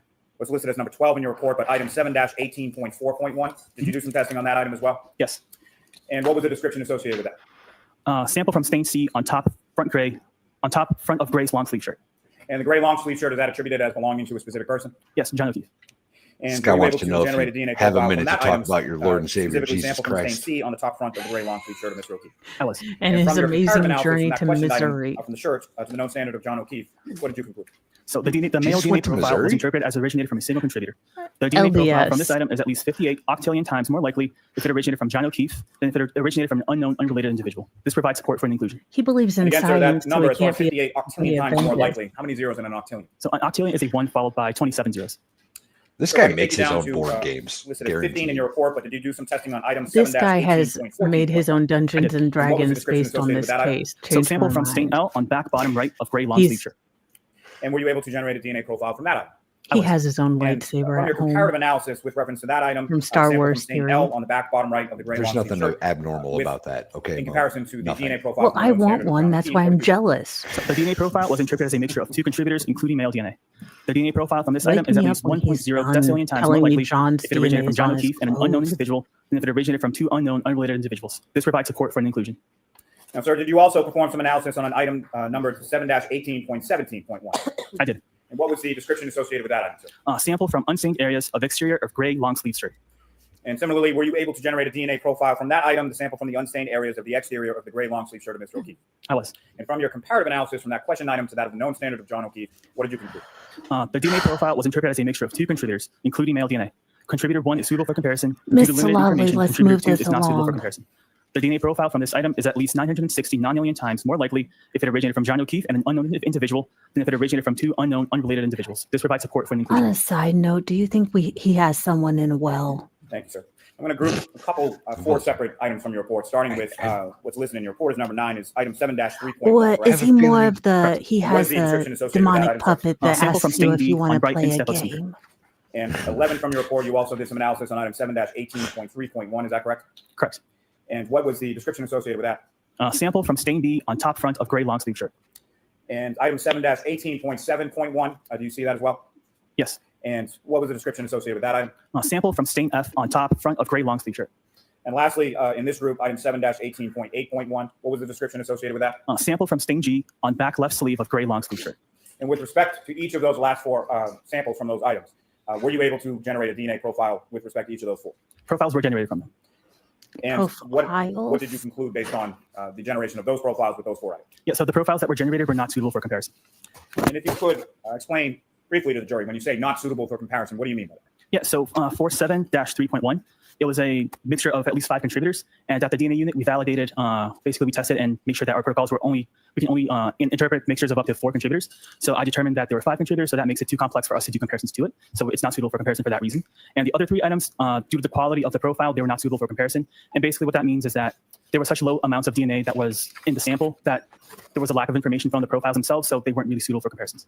And just to be clear, the item that you're referring to with the 5 possible contributors, that's a shoot, correct? Correct. Now, if I can turn your attention in your report to what you have listed as number 10, there are a number of different items listed there, correct? Correct. And starting with item 7-17.2.1, what is the description associated with that? Sample from stain A on top front left of orange t-shirt. And 7-17.3, what is the description associated with that? Sample from stain B on top of front left of orange t-shirt. And item 7-17.4.1, what is the description associated with that? Sample from stain C on top front left of orange t-shirt. And item 7-17.5.1, what is the description associated with that item? Sample from stain D on He's front still bottom here? right of orange t-shirt. Yeah. And item 7-17.6.1, Found any DNA what not is the belonging to description John? associated with that? Sample from stain No. E on back left Well, shoulder. there, of orange t-shirt. yes, but we don't And know so who's each of those respectively were samples. Yes, we have the audio sped up because he will just keep saying that John's DNA is on John's clothes. There's multiple Taken from contributors. The only t-shirt one in they this have correct? positively Now, turning your identified is attention to John. item O'Keefe. 7-18.2.1. Yes. What Everything is the that description John O'Keefe associated has with that? touched. Sample from stain A Makes on perfect right sleeve of sense. gray long sleeve shirt. And item 7-18.5.1, what is the description associated with that? Sample from stain D on center front of gray long sleeve shirt. And item 7-18.6.1, what is the description associated with that? And Sample mind you, from all stain E the on center front of gray long DNA sleeve shirt. swabs were rubbed And all item over everything. So who 7-18.9.1, knows where any did of it you came from? generate a profile from that item as Yeah. well? Yes. And what is the description associated with that? Sample from stain H1 on back left of back left of gray long sleeve shirt. And item 7-18.10.1, what is the description associated with that? Sample from stain H2 on back left of gray long sleeve shirt. And item 7-18.11.1, what is the description associated with that? Sample from stain I on back right shoulder of gray long sleeve shirt. And item 7-18.12.1, what is the description Wait a associated minute, with that? pause it. Sample from stain J. Can I just let it run and just put the volume down, or else we have never caught Yes, Oh, yes, you can. No, yeah, that's fine. Didn't she say that all of the stains on the sleeve and the back, she just kind of swabbed all of them and didn't label them, didn't Yeah. differentiate? No, this is the long shirt sleeve is when she did it. Oh, okay. And from your comparative analysis of each of the DNA profiles from those items to the known standard of John O'Keefe, what did you conclude? So the male DNA profile was interpreted as originating from a single contributor. The DNA profile from these items is at least 490 octillion times more likely if it originated from John O'Keefe than if it originated from an unknown, unrelated individual. This provides support for an inclusion. Now, again, if you could just remind the jury, when you say single source contributor, what does that mean? Yeah, so a single source profile is a profile that has one contributor to it. It's like one person contributed DNA to that profile. And with respect to the number as far as 490 octillion times more likely, how many zeros are in that number? So an octillion is a 1 followed by 27 zeros. Swaps. Now, lastly, sir, did you perform any analysis with reference to items numbered 8-2 and 8-3? I did. And what were the descriptions respectively for items 8-2 and 8-3? So item 8-2 was right hand fingernail clippings from John O'Keefe, and item 8-3 were left hand fingernail clippings from John O'Keefe. So fingernail clippings from both the right and left hand of Mr. O'Keefe. Correct. And were you able to generate a DNA profile from those item numbers, the right and left hand fingernail clippings of Mr. O'Keefe? I was. And based on, from your comparative analysis of the DNA profile from the right and left hand fingernail clippings, both. He has nothing to do with doing any testing. He just looks at the results. It was the lady who was here yesterday, no, the day before, who did all the swaps. Mr. O'Keefe, taken in conjunction with the known standard of John O'Keefe, what did you conclude? Yeah, so the male DNA profile was interpreted as originating from a single contributor, and the DNA profile from these items is at least 490 octillion times more likely if it originated from John O'Keefe than if it originated from an unknown, unrelated individual. This provides support for an inclusion. About that. So with respect to each the right and left hand fingernail clippings of Mr. O'Keefe, both of those were identified by you or your analysis as a single source contributor, correct? Correct. And they were each 490 octillion times more likely to have originated from John O'Keefe than from an unknown, unrelated individual. Is that correct? Correct. Timu Bob Ross. Bobby Ross. Thank you, sir. I have nothing further on. You had Stanley nothing. Ross. Did they ever? Oh, they're take giving a this to DNA Yannetti because it's just nothing. Good morning, sir. Good morning.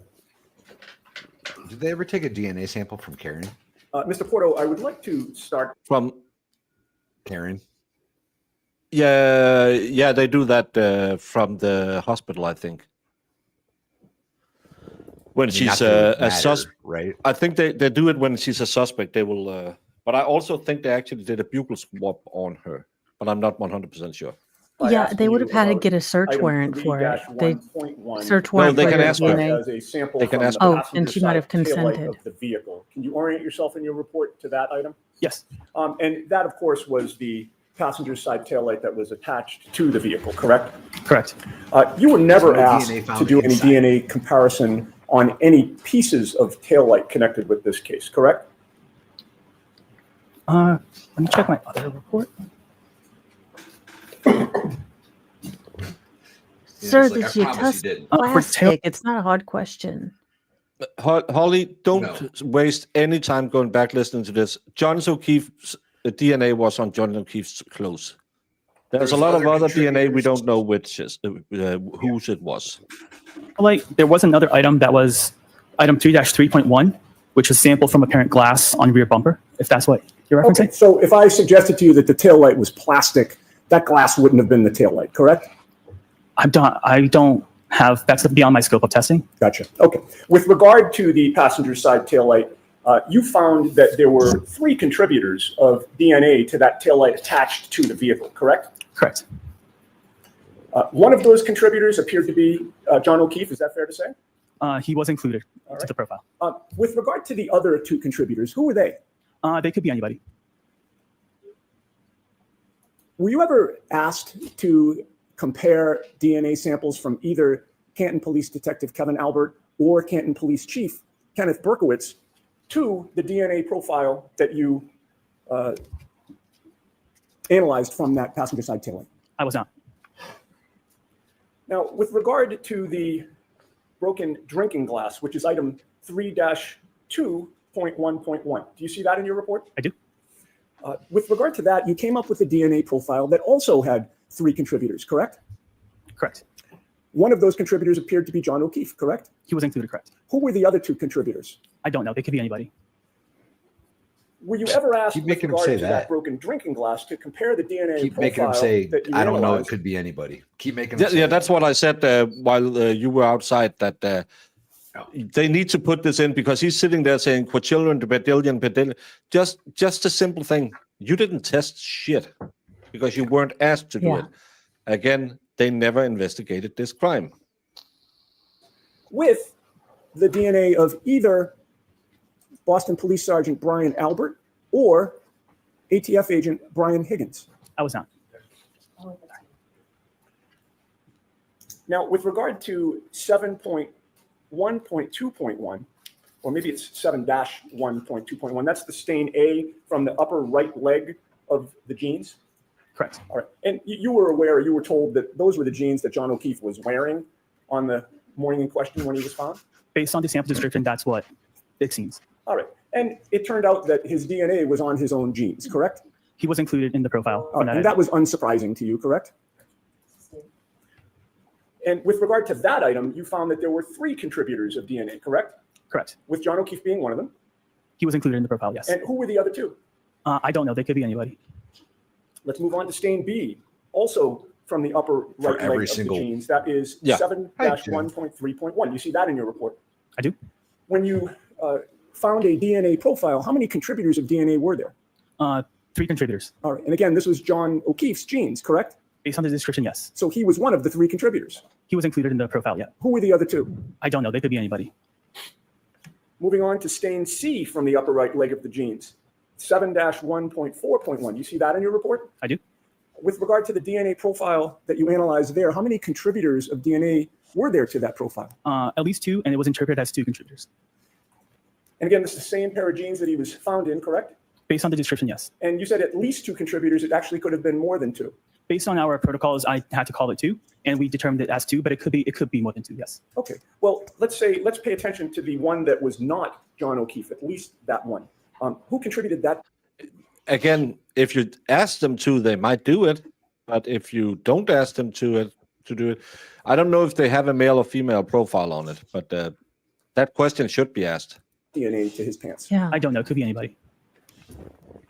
Moving on to stain D, which is 7-1.5.1. And if I can just put my glasses on to make sure I've read my own writing correctly.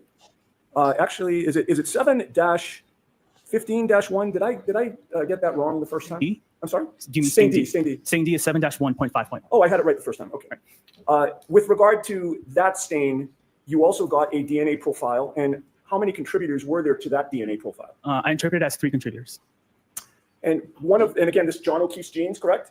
Correct. He was one of the contributors to his own genes, correct? He was included in the profile. And with regard to that stain on the upper right leg of his genes, who contributed the DNA to the, who are the other 2 contributors of DNA to that stain? I don't know. They could be anybody. And Thank then you, finally, with regard to that upper right leg of the genes, there was also a stain E, correct? Correct. How many contributors did you find to that DNA profile? 2 contributors. One of which was John O'Keefe to his own genes, correct? He was included, yes. And who was the other contributor to that stain on the genes? It could be anybody. I don't know. And by the way, just for the record, that was 7.1.6.1?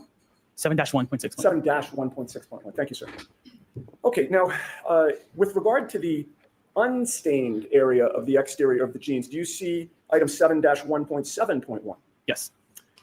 You found a DNA profile with regard to that unstained area as well, correct? Correct. How many contributors of DNA were there to that unstained area of the genes? I interpret it as 4 contributors. And John O'Keefe was one of those, correct? He was included in the profile. His own genes. Based on the description, yes. That Who he are was the other wearing. 3 contributors to that DNA profile? I don't know. It could be anybody.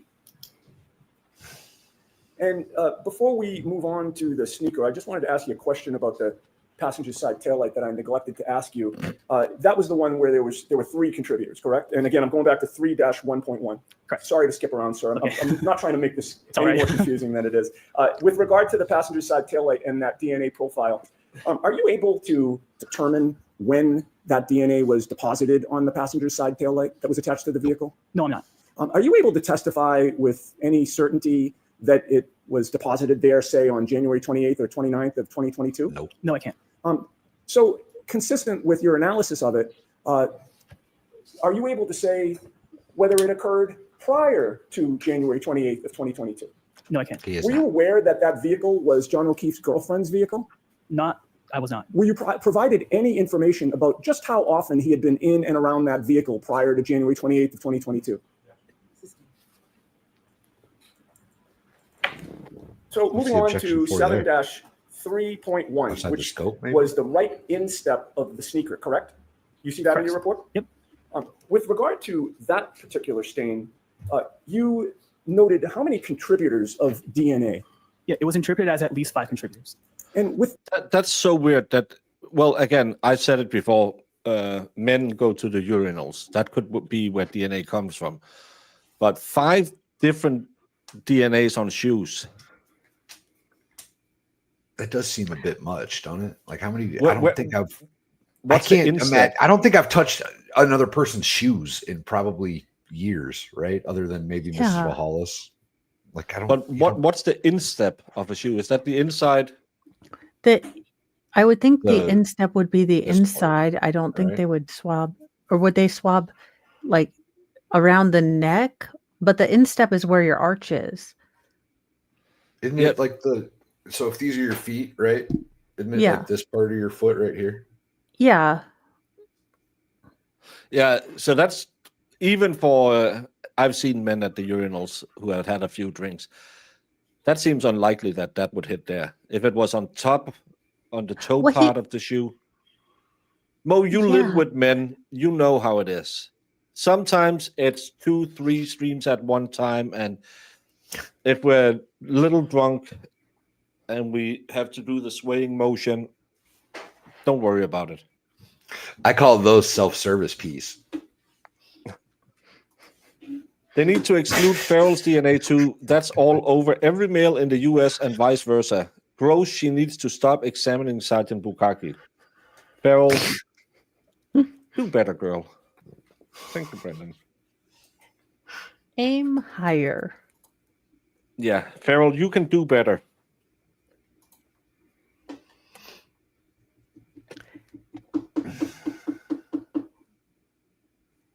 when you have interpreted it as at least 5 contributors, what does that do to your ability to find out who contributed that DNA? So based on our protocols, we're not able to do any comparisons to any mixtures that are 5 or more contributors. So it's not suitable for comparisons. Okay, which means that with regard to the sneaker, at least, you couldn't even say whether John O'Keefe's DNA was on it, correct? Correct. And with regard to all 5, do you have any idea who contributed the DNA to that sneaker? No, I don't. Now, moving on to, I just have a couple more for you, sir. Moving on to what is labeled as stain L, which is 7-18.14.1, I believe. Do you see that in your report? I do. And that was a stain on the back bottom of his long sleeve shirt, correct? Correct. And were you told that the long sleeve shirt was his outer clothing when he was found? I don't believe so. How many contributors to that stain on the back bottom of his long sleeve shirt did you find in that DNA profile? I interpret it as 2 contributors. And did you make any match with regard to either of those contributors or both? I did comparisons, and John O'Keefe was included as one of the contributors. Okay, so John O'Keefe was a contributor of DNA to his own long sleeve shirt, correct? Based on the descriptions, correct. All right, and whose other DNA was on that shirt? I don't know. And then finally, with regard to 7-18.17.1, that was an unstained area of the exterior of that shirt, correct? That same long sleeve shirt. Correct. And you tested that and got a DNA profile, correct? Correct. How many contributors were there to that DNA profile? I interpret it as 2 contributors. Was John O'Keefe one of them? He was included as one of the contributors. Okay, so his DNA was found on his own shirt, correct? Based on the description, correct. And who contributed the other DNA profile to John O'Keefe's sweatshirt? I don't know. With regard to any How is of this a the case? stains on the upper right leg of the jeans, I counted 1, 2, 3, 4, 5 that you've discussed here today. Were you ever asked to compare the DNA profile with the DNA profiles of either Brian Higgins or Brian Albert? I was not. And your answer was you were not? I was not. Did anybody ever provide you with DNA profiles of Brian Higgins or Brian Albert? Sustained tonight. Why are they not allowed to ask that question? Well, they can ask any DNA test to I may exclude. have one moment, Judge. Yes. Because it's terrible for my hanky's case. But they should be allowed to ask if he was ever asked to exclude or include other DNA profiles. They Well, he should was be though, allowed right? to. They provided Yuri and Proctor, and Yeah. I'm sure she'd be able to. I just have one more she'd question let him for you, say Mr. Porto, and that. I do want to thank you for answering all my questions Sure. here today. You wrote reports on your analysis of all the items and the work that you did on this case, I did. and you are directed, pursuant to protocol, to address those reports to somebody, correct? Correct. Who was it that you sent the reports to in this case? Trooper Proctor. Did you send those reports to Michael Proctor? Sustained. Jurors, strike the question. I have nothing further. Thank you, sir. Why are they not allowed to ask that? He's the lead investigator. Yes. Oh shit. He's the case agent. Okay.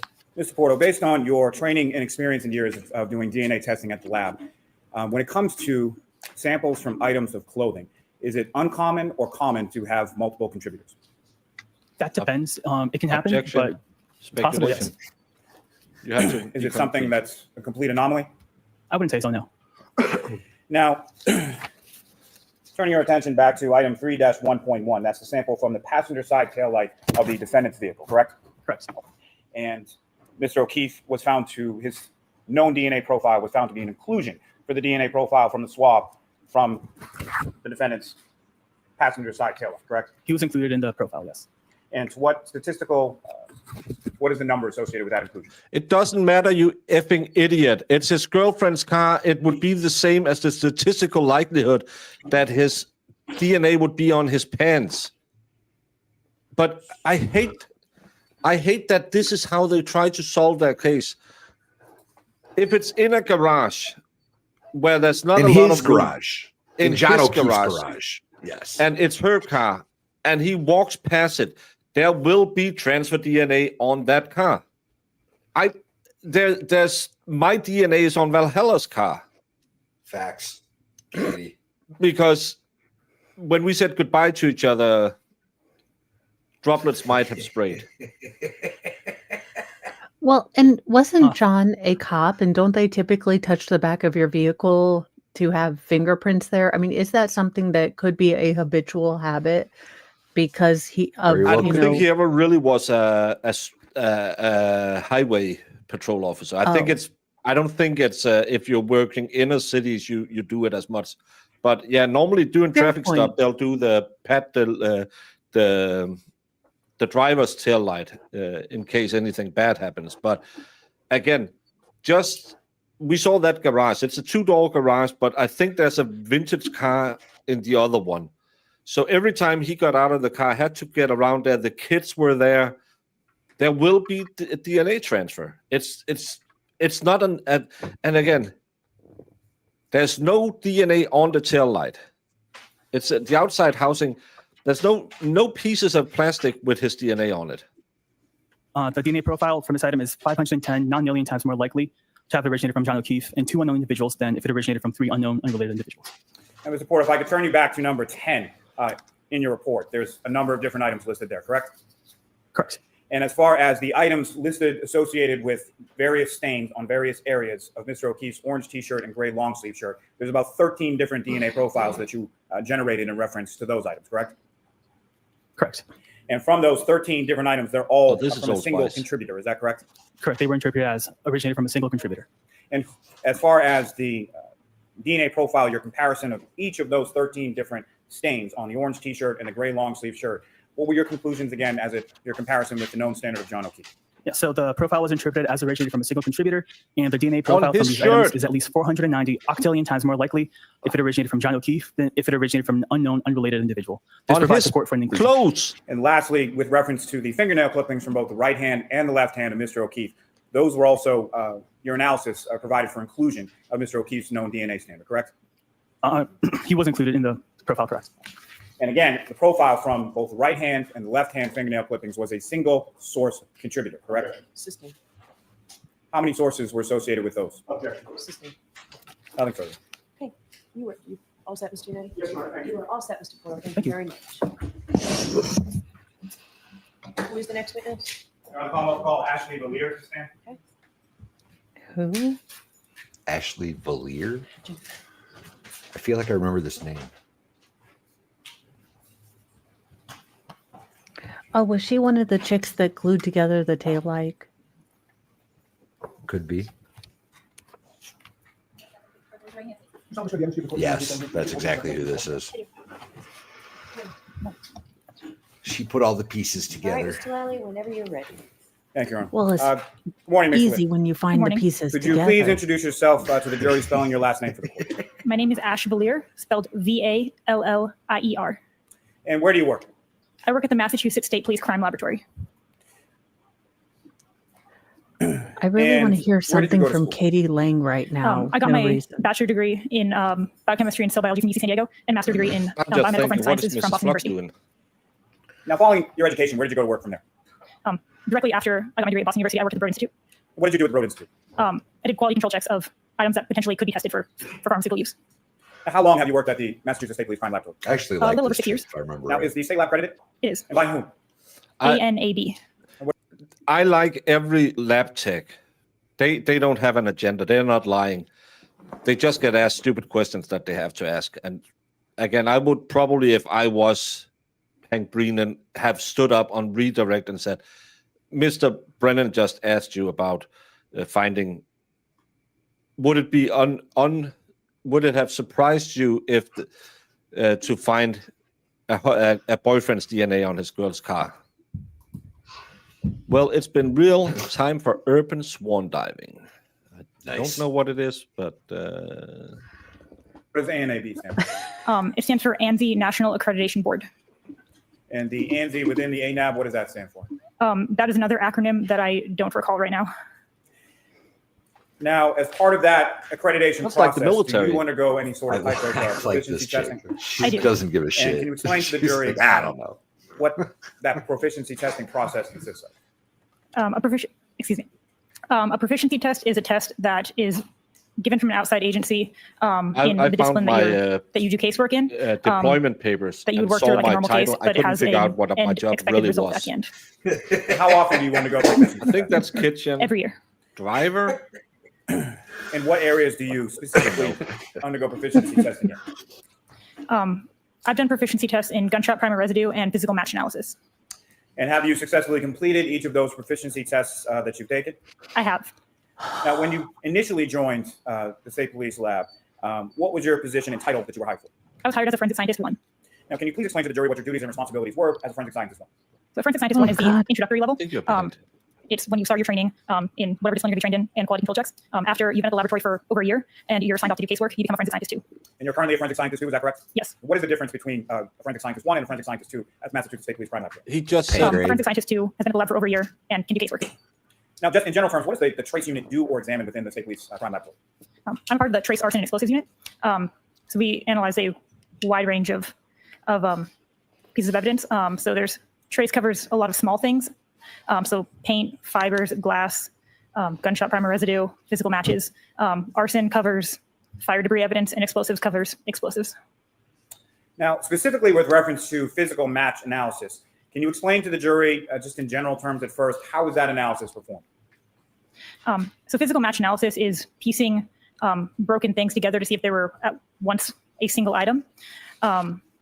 Generally, you look at the questioned item first, the item that you don't know specifically where it came from. Look at that, and then you would look at the known item, which is an item with a known source, like specifically like this window or like this vehicle. They're analyzed at separate times. And then if it looks like there could potentially be a physical match, you would analyze them together and see if they have a mechanical fit. Now, when you retrieve items just in general to do some sort of physical match analysis, where do you get those items from? We have evidence storage locations at the laboratory. And how are they typically packaged when you receive them? They can be packaged in cardboard boxes, brown paper bags, heat sealed plastic bags. It depends on the individual items.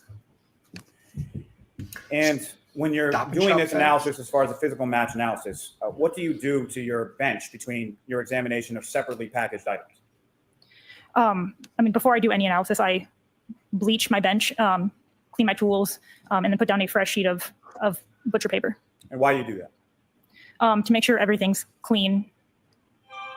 Now, again, speaking more in general terms, on what types of evidence can you perform a physical match analysis? Sorry, can you repeat the question? Sure. In general terms, with your work within the lab, on what types of items can you perform a physical match analysis?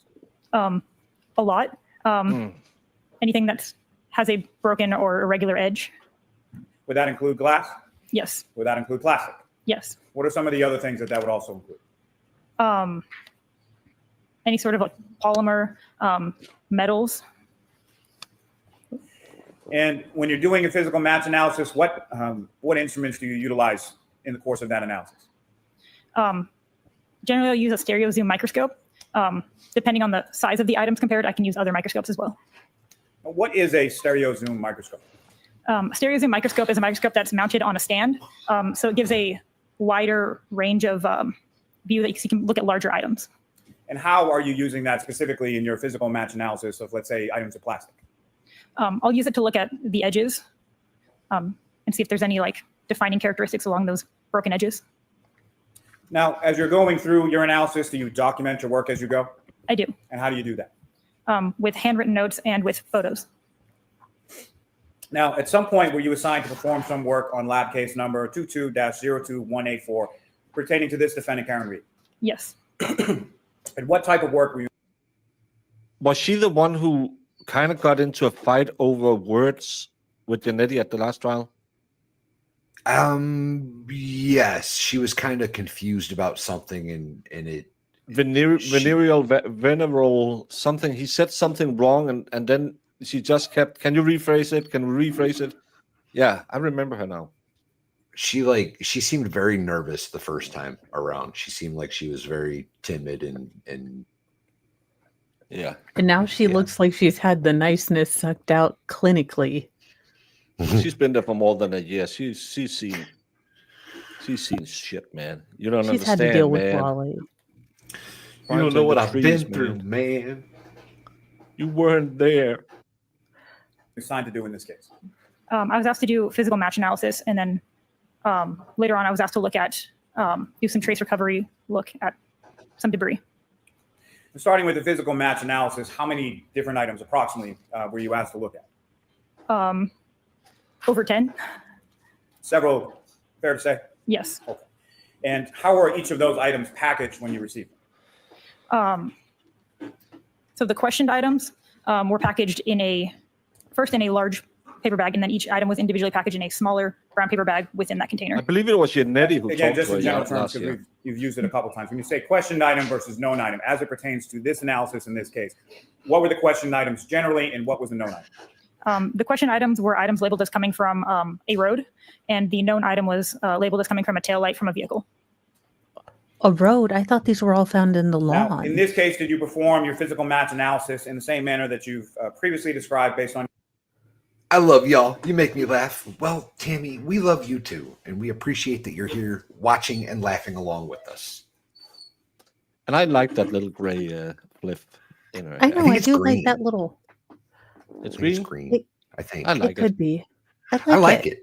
I like this because chick. I Yeah. have fond memories of Stop her. it. She seems like a normal person just trying to do lab stuff, and now she's stuck in the circus that is. I will Yeah. say I am jealous of her resting bee face. Like that's yeah. Olympic level ready. And she's not even trying. It's like when you walk by a pretty girl and she's not even wearing makeup and you're like, whatever, God, okay. Like she's not even trying and it's better than mine. She's And I like, work at mine every day. They gave me a bunch of plastic. I put it back together, and now people are mad Yeah, at me. why am I sitting here talking about what I did in school? Yeah, I do jigsaws. Come on now, don't make it fancy. But stop with the ums at every time. And why is she allowed to At wear least a if- pin on her jacket? There is a First Amendment zone around the courthouse where they're not allowed to show any allegiances to any side. And That's wouldn't it- a U.S. flag. hey, that could be seen as supporting the police. Let's not Well, get carried away. I like. Well, I Whoa. chicks with roosters. I believe the saying is I like chicks with Richards. Get her on a Lego stream. Your education training. She'd have and that experience Lego within set that. built in Yes. 5 minutes. Yeah, she'll just Now, be sitting initially, there. you had examined some various She's a plastic and glass professional items, and puzzle there was a builder, drinking y'all. straw in there as well, Professional. correct? Yes. And this would And, be the specifically, Colosseum, the big As Colosseum. far as set. the item numbers that you looked at in this physical match analysis, could you provide the jury with a list of just the item numbers first to start with? May Your I? Honor. Have your report with you, Ms. Willett? I do. Is there any objection to me using the report? No objection at all. So feel free to use it. Thank you, Your Honor. What? So the questioned items labeled as coming from the road were item 7-5, item 7-6, 7-8, 7-9, 7-10, 7-11, 7-12, 7-13, 7-14, 7-15, 7-16, and 7-19. And the known item labeled coming from the passenger side tail light is item 3-1. Now, Mr. Lear, within those specific item numbers of how things are labeled at your lab, if there are different pieces associated with the same item, how is it that you label those specifically in this physical match analysis here? So some of the items had multiple pieces within that item. So I labeled them A, B, C, etc., depending on how many pieces there were. Now, if you could, please explain to the jury just, again, the process that you followed in your examination of each of those items. So first I looked at the questioned items, the items labeled as coming from the road. I looked at, I don't disparage her patriotism. I just know that there's a First Amendment zone that prohibits any showing of allegiances to either side in the case. And wearing the American flag could be seen as a support to the state. documented the overall package because they were all packaged in the same container, the same brown paper bag. People have been forced to documented remove individually pink ties. inside of it. There were a bunch of individual brown paper bags. Documented that, and I went one at a time through them, opening each paper bag, taking written notes, taking photos of the items inside. Kind of looks like his younger brother. Dewey, the one that we had a cop that looked just like him the other day. Yeah. Within each item, I looked to see if any of those pieces fit together. And then cleaned my bench in between the items. Your Honor, may I approach? Yes. And Your Honor, so of course, I have to show Mr. Yannetti all the plans. Oh, she's got a face twitch. All right, so why don't we just go ahead and mark them all? I like her. I've liked all the She raises her professionals. eyebrows. I hate the cops. Okay. Mixed Layer, I'm showing you. I like the nerdy four science photographs. people, You recognize those? It's except when our they're people. talking about their CVs. I do.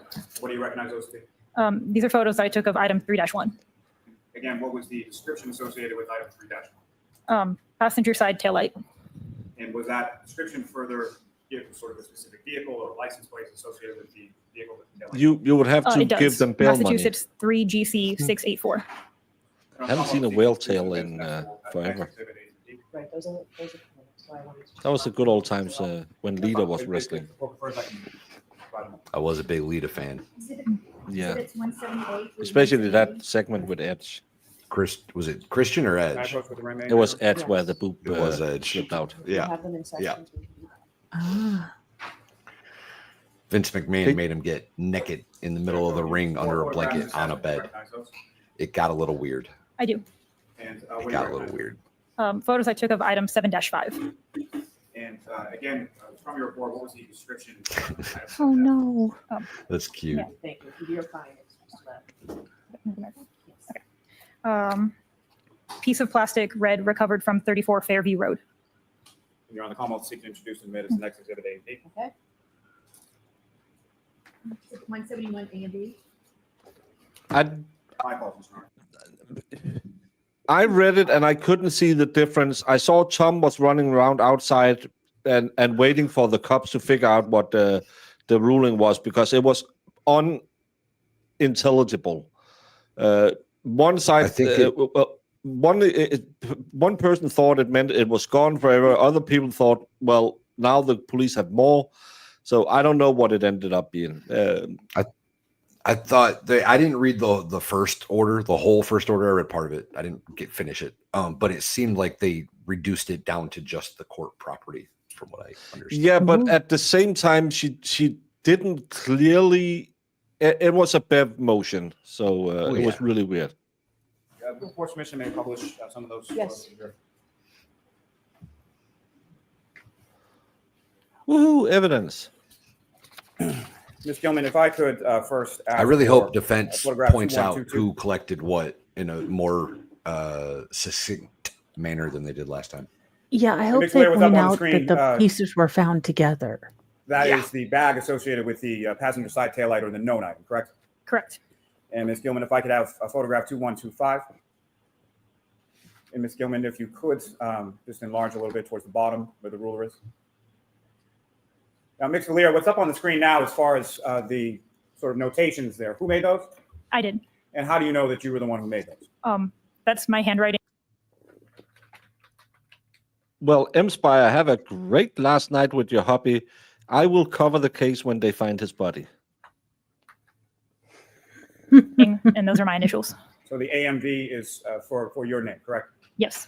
And with respect to each of the items that you photographed, you had photographs that were taken of sort of what was in the evidence bag in total, displayed on your table that you would clean with the solution and everything else, correct?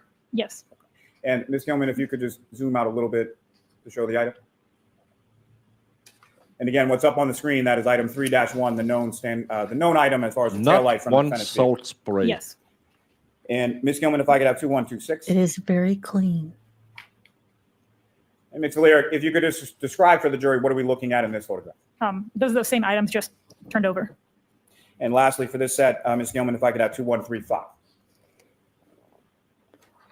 And again, same item as far as 3-1, the tail light taken from the defendant's vehicle. Yes. Ms. Gilman, if I Tom could didn't ask know. for photograph 1905. And Ms. Valer, as far as with each of these items, you take photographs when they're inside the bag and then once you take them out of the bag, correct? Yes. And Ms. Gilman, if I could have photograph 1908. And what are we looking at in this photograph? The contents of item 7-5. May I approach again, Your Honor? Yes. Okay, 2 more photographs. Do you recognize those?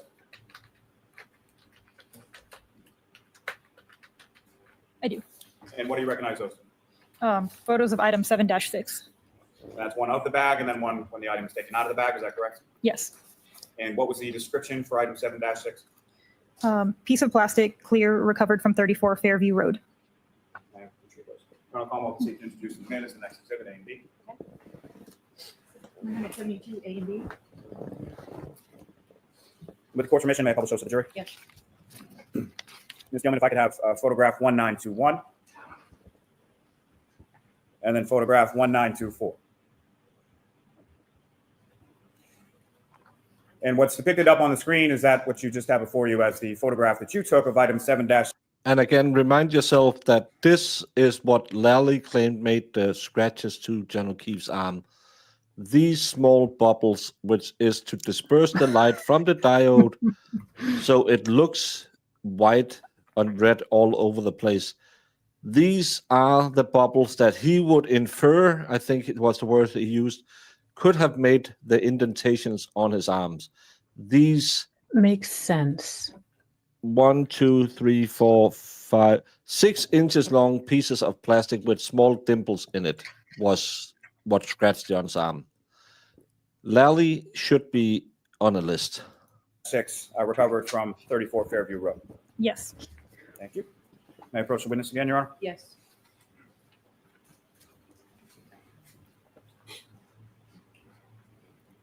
Congratulations. And A, that's great.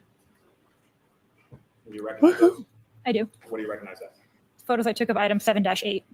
And one of the bag and then one I of the named items my daughter, from the bag, is that both correct? my daughters Yes. with an A, so at least And, I'll get one. What is the description associated with item 7-? Piece of plastic, red and clear, recovered from 34 Fairview Road. Well, my oldest daughter actually have 3 A's. And Your Honor, with the court's permission, if I could publish those to the jury. Yes. Exhibit 173, A and B. Yeah, if the defense ever gets to that, because they didn't in the first case. Ms. Gilman, if I could have photograph 1931, and then 1934. And Ms. Gilman, if you could zoom in just a little on those items, please. And Ms. Lair, again, what are we looking at in this photograph of item 7-? What are we looking at again in this photograph? Excuse me. Photos of item 7-8. May I approach the witness again, Your Honor? Yes.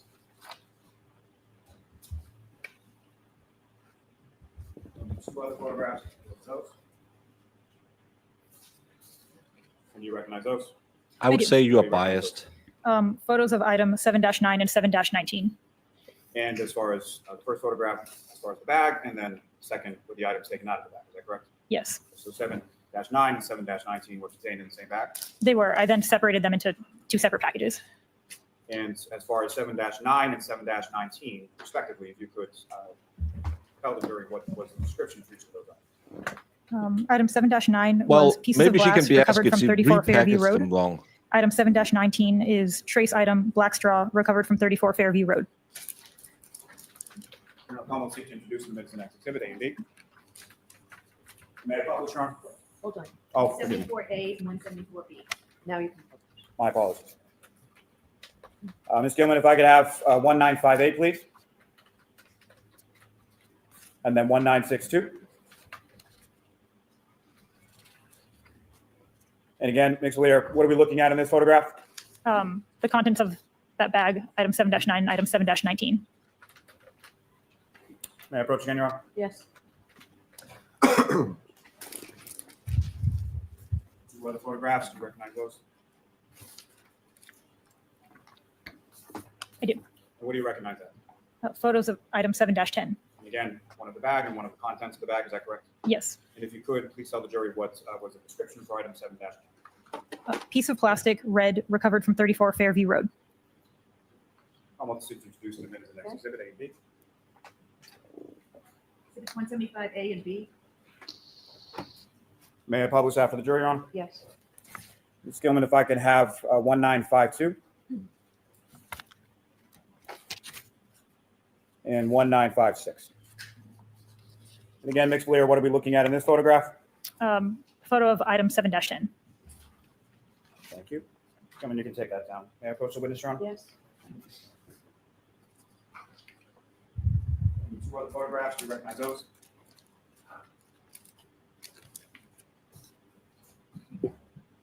I do. And what do you recognize those? Photos of item 7-11. Again, one photo of the bag and one photo of the items outside of the bag. Yes. And again, if you could, please tell the jury what the description is associated with item 7-11. Piece of plastic, 6, red, clear, and black, recovered from 34 Fairview Road. Commonwealth to introduce and admit as the next exhibit A and B. 176A and B. And may I publish, Your Honor? Yes. Ms. Gilman, 1979 and 1982. Again, makes We clear. flashed up that I'm sorry, Ms. Proctor Gilman, if bag you real could quick. zoom in just a little on the items themselves. You want to go back? No, I said we just switched off that Proctor bag really quick. Oh, This is the first bag that Yeah. Proctor The has Proctor bag. signed that wasn't, lab originated. And they clicked off of that real fast because mostly they're like, is this the bag? They're just like, Yeah. Here's a picture of the bag. And makes clear what are we looking at in this photograph? Photo of item 7-11. These are photos, again, that you took in the lab during the course of your comparative or physical match analysis, correct? Yes. May I approach again, Your Honor? Yes. Two other photos, please look at those.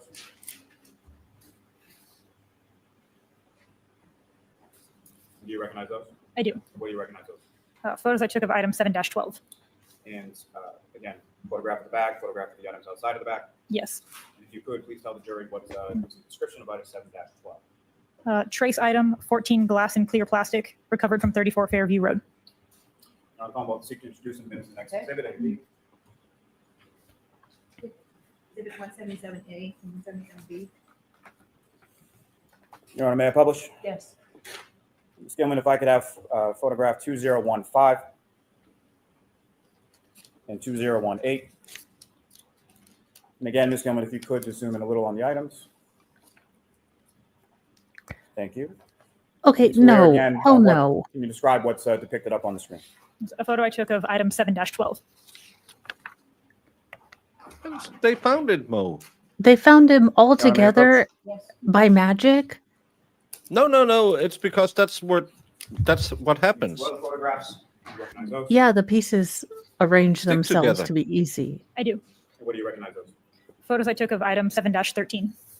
And again, one of the bag and then one with the items removed from the bag. Yes. And if you Nope. could, please tell the jury what is the description for item 7-13. Piece of plastic, red and black, recovered from 34 Fairview Road.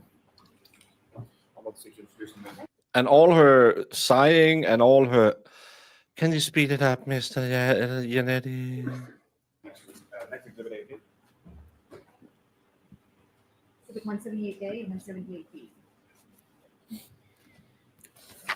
Your Honor, may I publish? Yes. Ms. Gilman, 1997 and 2000.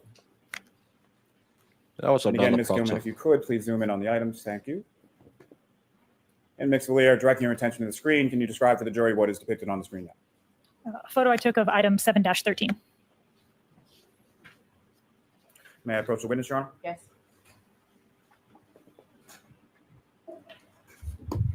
Two other photos. Do you recognize those? I do. What do you recognize that? Photos I took of item 7-14. And again, one of the bag and one of the items removed from the bag. Yes. And again, can you please tell the jury what the description is associated with item 7-14? Pieces of glass recovered from 34 Fairview Road. I'll seek to introduce the next exhibit, A and B. Exhibit 179A and B. May I publish, Your Honor? Yes. Ms. Gilman, if I could have 2009 and 2012. And again, Ms. Gilman, if you could zoom in on the item. And Ms. Lear, as far as what's depicted on the screen, again, if you could describe for the jury what that is. A photo of item 7-14. May I approach the witness again, Your Honor? Yes.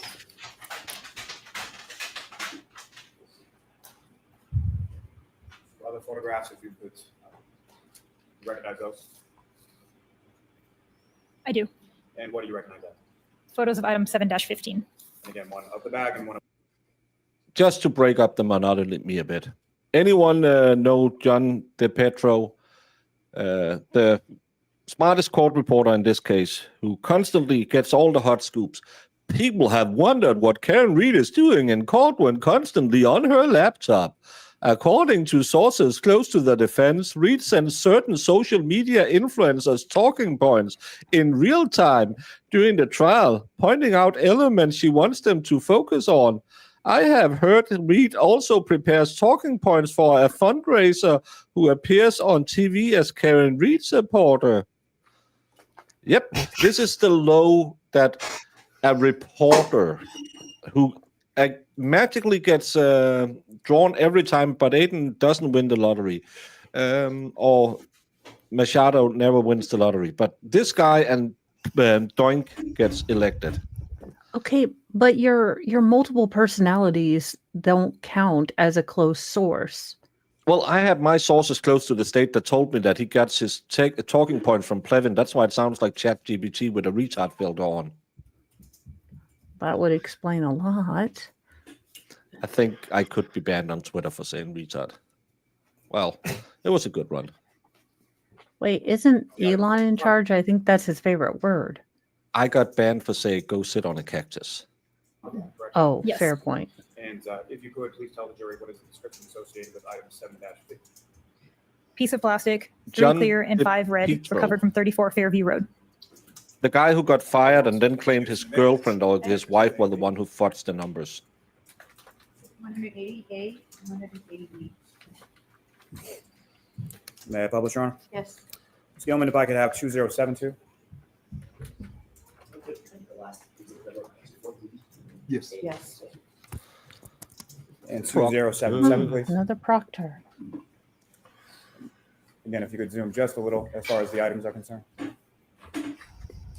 No And Ms. Lear, what are we looking flapjack at in this way. photograph? These are some of item the 7-15. last pieces found. May I approach again, Your Honor? Yes. Big 6-inch chunk. I could have. E. Other photographs, do you recognize that? I do. What do you recognize that? Photos I took of item 7-16. And again, one of the bag and then one of the contents from the bag, is that correct? Yes. If you could, please tell the jury what was the description associated with item 7-16. Piece of plastic, red and clear, recovered from 34 Fairview Road. I'm also seeking to introduce the minutes of the next exhibit. Jemima. May I publish, Your Honor? Yes. Ms. Gilman, if I could have 2036 Everyone is a little feisty today. and 2040. And Ms. Gilman, if you could zoom in just a little. Thank you very much. And Ms. Lear, if you could, please describe This for the jury morning. what we're looking at in this particular photograph. This is Did she? item 7-16. Yeah. I missed that. Stop making noises, Somebody stop can making take that faces, because it shows disrespect to the people in court. And this is the same lady who... Can you speed it up, Mr. Jackson? No side Oh, I did. buzz again. Now, with respect I to did each of catch these that. I made items fun that before. you examined in your physical match analysis, again, as far as the process is concerned, with the question items, what are you doing with reference to each of those question items first? First, I document them as you've seen. I'll see if any of those within the item have a physical match with each other. And then I'll package that away and look at all the questioned items before I compare inter-questioned items to see if there are any physical matches in between all the 7- items. And as far as your notes are concerned, what is it that you're noting in reference to each of those items as far as what characteristics of the item are you taking note of? I'll note the size, the color, and the material. And what, if any, measurements do you take of each of those respective items as well? I'll take the length and width of each item. Now, with respect, starting with item 3-1, the passenger side taillight from the defendant. On Friday, we do chest, because if you want a thick mommy's begging for cream Baker. pies. I would read this all the way through. Till it drips all the way down there. Your pecs better be swole. Vehicle. Sort of internally within that item 3-1, what did you conclude as far as your physical match analysis within that I'll item allow it. alone? Within item 3-1, Stole that from I believe 4 of the cease and pieces desist. fit together. And Your Honor, if the witness may refer to her notes Yes. as the, thank you.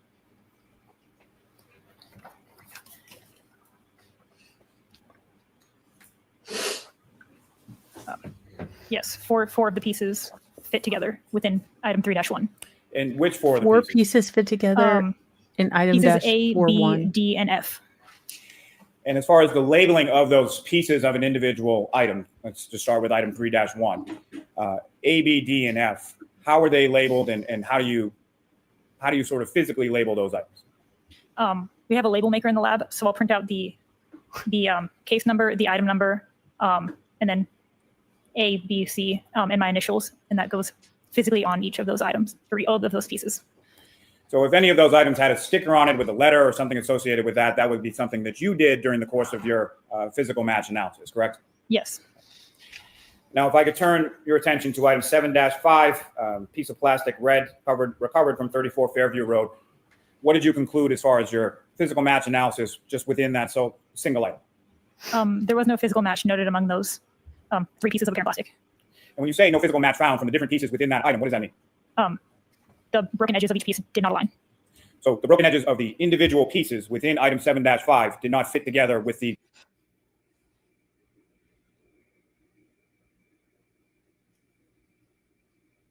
broken edges of pieces within item 7-5, correct?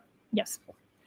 Now, with respect to item 7-6, a clear piece of plastic recovered from 34 Fairview Road, what did you conclude based on your physical match analysis just pertaining to that item 7-6? So this item was 2 pieces of colorless apparent plastic, and there was no physical match noted between those two pieces. Now, with reference to item 7-8, red and clear plastic recovered from 34 Fairview Road, what did you conclude in regard to your physical match analysis just with the pieces contained within item 7-8? So there were 14 pieces. Pieces C and D fit together, and pieces E and F fit together.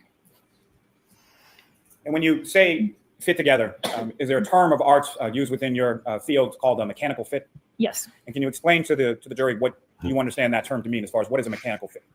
So mechanical fit and a physical match are the same thing. The broken edges align together to show that they were once a single item.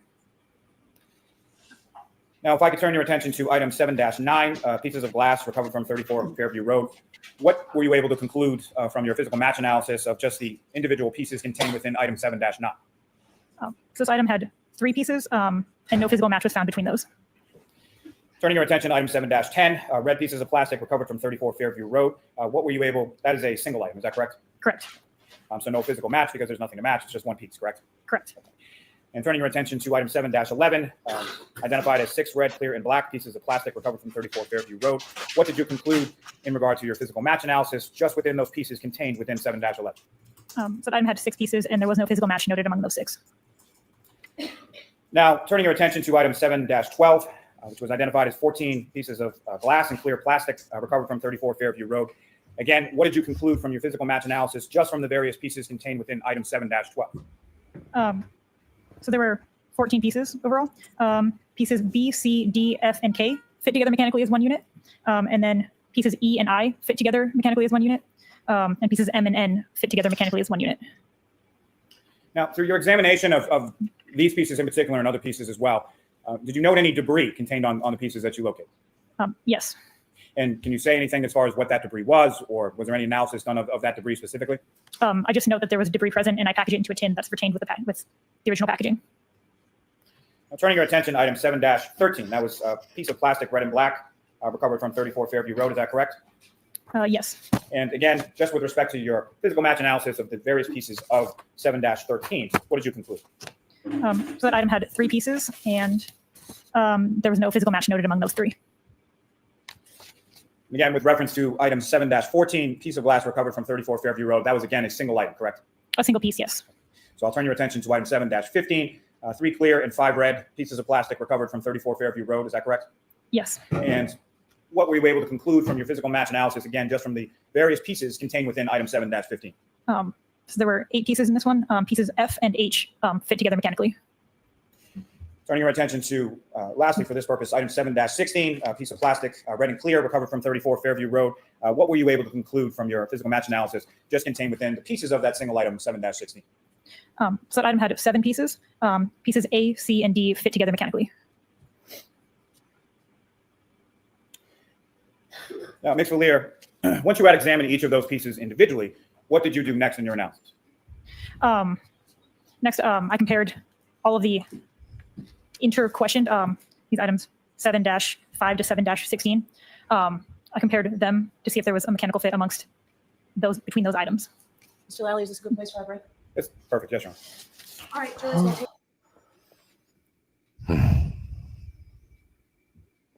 Well, Jerry, go take your Monster Energy drinks and your espresso. at least she was feeling the same. Can we get over this yet? Like we are. That was. I've had two monsters already this morning, and I'm dragging. This judge is dragging behind. It's just, I don't know if it's procedure that they have to put evidence in this way, but oh my effing God, this is boring. This should be only allowed on half days. It really should. maybe today is a half day. Maybe it is. Yeah. It's yeah. Let's. Well, I'm not allowed to play the Gen anymore.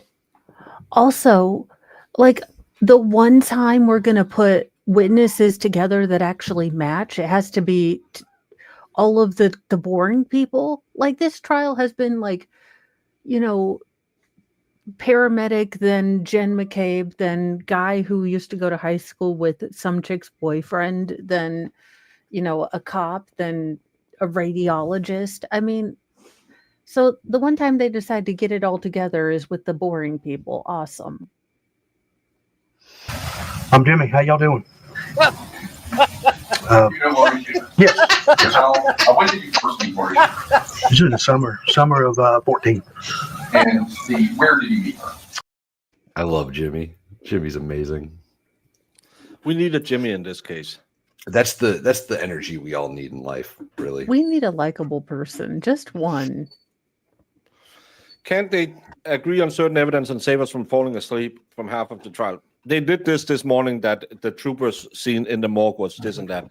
But this evidence will be something that the jury can review later, and they will have to have this lady say, well, all of it actually fit together. So they have to do it this way, sadly. So Which trial is Jimmy from? I forget. he is from the Laurie Shaver fire pit case. He was the one who sold her a car. All right, Mr. Leslie, I'll hear you. Oh. You are unmuted. Ooh. Unless he's going to spit facts. Come on. I have been ordered by my mods that I'm not allowed to do it anymore. Thank you, Your Honor. Yesterday, Your Honor discussed with the parties, and parties were heard with regard to the issues we have raised with regard to the timing of the May 8th report from Mr. Burgess that the defense received on May 11th. And what I wanted to do, Your Honor, is briefly provide the information Your Honor asked for yesterday, which was how much time we might need under various circumstances. And so I wanted to take a few moments to put that in context. It will only take me a brief amount of time to do so. So, Your Honor, there is a timing issue, but there's most importantly a substantive issue. I will not, of course, go into the detail of yesterday, but the timing really is informed by the substantive issue. And so with regard to the matter, we went back and we looked at more deeply the effect of this timing and this movement of the what has been referred to as clock drift in Mr. Burgess's report that we got on May 11th. I spoke of the significance yesterday, and here's what I would like to add as is relevant to the time we're going to need. I again urge the court to reject it substantively, because what we did was we went and we looked at matters such as the cross-examination of a key witness in this case, Jennifer McCabe. She testified with regard to observing a vehicle at 12:45 a.m. And that's a significant point. I know I don't need to elucidate for Your Honor. It goes, all of this is going in significant part, if not total part, to what has been is alleged a collision here, which we vigorously contest. It just never, no collision ever occurred. But the timing of it, the timing of what's alleged by the Commonwealth is very important. The seconds are important. Literally 1 second can turn not only the Commonwealth's theory completely around in circles and debunk it, but also the jury's analysis of it. And this is the point I wanted to elucidate today, is that the jurors have been provided information, and the defense has aimed its defense on this claim based upon, in large part, timing. So now what we have is we have on May 11th, Mr. Burgess changing the timing. So what does it affect? Not only witnesses like Jennifer McCabe, who we crossed, we strategized with regard to, but also my decision to not even cross Trooper Garino, because Trooper Garino had testimony with regard to when Ms. Reed connected with the Wi-Fi at One Meadows, and there's a certain time associated with that. We have Mr. Whiffen, who went through the Commonwealth. We should get a motion to dismiss here, right? And we believe they went through a timeline for the theory that they had. And I cross-examined Mr. Whiffen extensively with regard to that timeline. There were several defense strategies and effectuations of strategies based upon that timing. So with regard to the substance, Your Honor, and there's more, but I think that's a fair representation. It innervates our entire defense.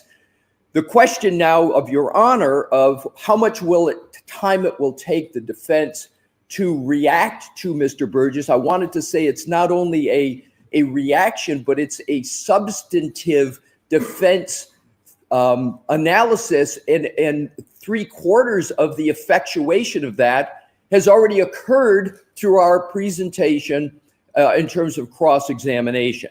So we would have to, and we're still evaluating that, revisit all of that. And secondly, we would have to put that into the calculation of all of our witnesses that we've already prepared that are based upon that timeline.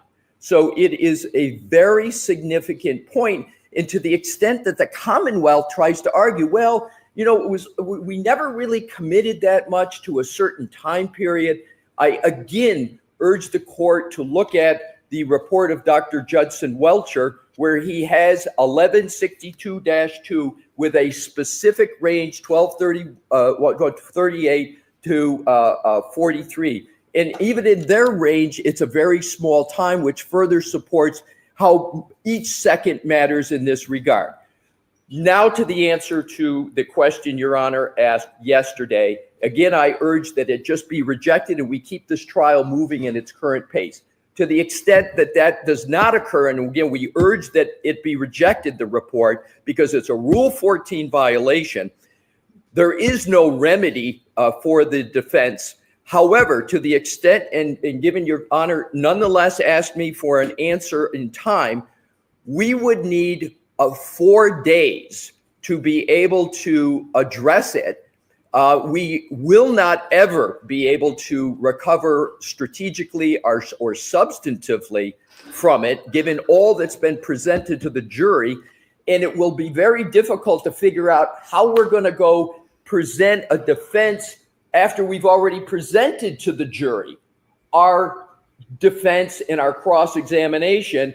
It's not really structurally possible to simply take 4 days and address Mr. Burgess, because we can't go back to all the witnesses I just mentioned and others and start crossing them and eliciting testimony with this new time period in mind. But I wanted to answer the question, Your Honor, respectfully, it would be 4 days for us to even go from where we are now and then try to alter not only witnesses such as Arca, but DeSogra and Gaffney and other types of witnesses that we have in that regard. So Your Honor, respectfully, that is my response. All right, does the Commonwealth want to be heard? Yeah. Okay. Well, of course, Hank wants to be This heard. is the defense's fault. Yeah, they did it first. Respectfully, Your Honor, the defense is very confused. They attempt to Shocking. confuse the issue. They attempt to confuse Your Honor about what the impact would be. This Oh, has so they're never lying? been a change. The government is not changing their timeline. The Commonwealth is not changing any information. The Commonwealth is not offering anything that affects in any way the testimony of witnesses. It's notable in the argument there is no relationship to the facts or the actual report that was provided. He said he didn't want to go into the report. Yeah, Bev said keep it short, you jackass. Yeah, and again, he gave you the timelines yesterday. The Commonwealth has always provided the data, which they have, and they No, you haven't. You have turned over evidence late all the time. You have turned over video evidence that should have been provided in the first trial during the second trial. You turned are a over slimy video weasel. evidence in mirrored. How long and do you then think it'll told be us till he that there was says? nothing wrong with that, that it was essentially the same photo or the same video. How long do You you think had a it'll be till mirror he says the on word ambushed? You had a mirror image that you claimed were 2 stickers. hadn't a chance to Yeah. analyze. And the interpretation of the data has been different between the parties. We have been clear from the beginning at the time in which the infotainment system shows that there was a collision. We've been clear.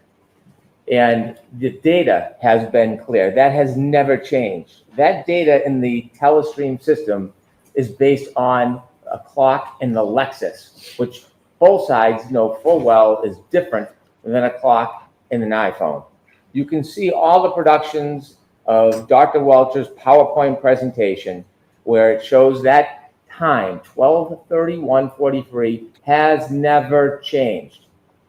Also, it has been clear that both sides appreciate that there is a variance between the clock in the Lexus, which leads to that. Nope, that's not clear because No. you said 12:31 is when he's hit, and 12:32 is when his phone is used the last time. So if all is clear, you should have preferenced that by saying the phone was on a different time, but because of this Yeah. time shift, you can see the 2 timelines here, it aligns.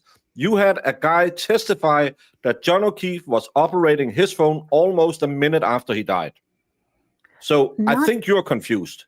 And you Not will to mention- want this to confuse the jury even more. They've had this evidence. They've had this evidence for how many years? And you're telling me 3. they're still finding issues with 3 their plus. timeline. Like every day they found the Shroud of Turin, and the next day it's the, Spear of Longinus, and then, oh my God, it's the Noah's Ark. Are you kidding me? Well, I can say with my spear, I hope I find someone with a short gyness. System information and a clock and an iPhone. In fact, the defense was so aware of it, they hired an expert, Mr. DeSorga, who gave his opinions about that variance. We have never suggested there was not a variance in this case. In fact, we have highlighted the variance. No, you haven't. When You their never expert, talked Mr. about it, you DeSorga, idiot. provided a report, we believe that his analysis was wrong. And so we looked at the variance and the data that was available from the telestream system and John O'Keefe's Waze data that was on his phone that was always available to all of the experts in both sides. And when Mr. Burgess looked at the variance at the time of a 3-point turn about 7 minutes before the collision, he simply matched the Waze information on Mr. O'Keefe's phone to that of the information from the telestream and saw that it was a 21 to 29 second variance. all that data was available to the defense because their expert made an improper conclusion is not our fault. This does not change the testimony of anybody. They point to Jen McCabe's text message where she said she thought she saw a motor vehicle out front that evening at 12:45. No, she testified she That is saw not it, not consistent with the thought. Commonwealth's timeline, Yeah. but that doesn't change. That You can't favors testify the to defense. thoughts. It does not change anything to do with ARCA. ARCA has not, as far as I've seen in any reports, ever talked about the variance, just Mr. DeSorda. And so because this is inconvenient for the defense, and because It's not it inconvenient. You're further lying, you focuses the fucking variance idiot. that we already discussed and provided, isn't a reason to exclude it. It's not late discovery. It's not a Rule 14 violation. It is further analysis of information that was already provided, opinions that were already provided, and it is in response to their experts' mistake about that variance. There's nothing new here. Nothing has changed. Okay. Go right ahead, Mr. Leslie. Get The him, only Leslie. question I had for you yesterday, for you to respond to today, was the time, so I gave you more leeway. And So you're giving me more leeway, and I appreciate it. go right ahead. So 2 items, Your Honor. As I alluded to yesterday, and it's been a point that Mr. Brennan just made. We believe strongly, Your Honor, that at a minimum, there needs to be a voir dire of Mr. Burgess. And we believe strongly there needs to be a voir dire because we have a serious concern that the sequestration order has been violated. He has changed a very key aspect of this matter after the testimony of Mr. Whiffen, after Mr. Whiffen presenting a timeline. In his report, Mr. Burgess, his new purported report of May 8th, he references to align it with Mr. O'Keefe's cell phone. That is the essence of Mr. Whiffen's report, is anchoring in his timeline. He did a whole timeline on Mr. O'Keefe's report. And conveniently, the proposed alteration by Mr. Burgess in his report of this clock drift now makes it very, very close to fitting within Mr. Whiffen's timeline and the theory of the prosecution. At a minimum, we need a voir dire to ask Mr. Burgess, why did he do what he did? Another reason for the voir dire. Mr. Brennan yesterday said, we were surprised to get the report. That further makes great concern as to why Mr. And sorry, it's so loud, but I have to do it. He hasn't got a microphone. Who are the new unfortunate souls over there? The one in the back is a friend of Jen McCabe's, I think. I don't know who the rest are. I don't do faces. Mr. Burgess did what he did. Lastly, Your Honor, with regard to Mr. Brennan's point, and he made it yesterday and I corrected it, he said it again today, that supposedly our witness, Mr. DeSogra, made an error and that we're trying to correct an error of Mr. DeSogra. That is incorrect, Your Honor. Again, Mr. DeSogra was responding to Mr. Burgess's report. Mr. DeSogra's report is entirely saying, okay, Mr. Burgess says this, and therefore the defense says this. Now Mr. Burgess is changing what he is saying. So it is completely incorrect to say that Mr. DeSogra is trying to correct an error. That would require, again, Mr. DeSogra to change what he has done. Final point is this. There was also an issue, Your Honor, and this is extremely important with regard to burden shifting. There's not only the question of should this be allowed at all, there's not only the question of how much time the defense will need, but there's a third and important issue, and that's burden shifting. What Mr. Brennan proposed yesterday was a very irregular process where essentially the Commonwealth gets 3 bites at the apple for a problem that they caused. The problem we're talking about is Mr. Burgess changing a significant part of a timeline. Yes, there was a variance that he had, but he picked a range of the variance. He's now changing the variance. So what the Commonwealth is proposing is that our witnesses go forward, the aperture gets to wait, they come on, and then the aperture gets to come on yet again.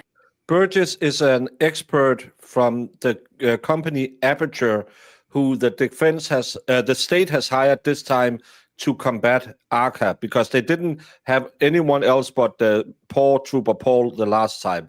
So this time they have gone out and gotten their own biomechanical engineer.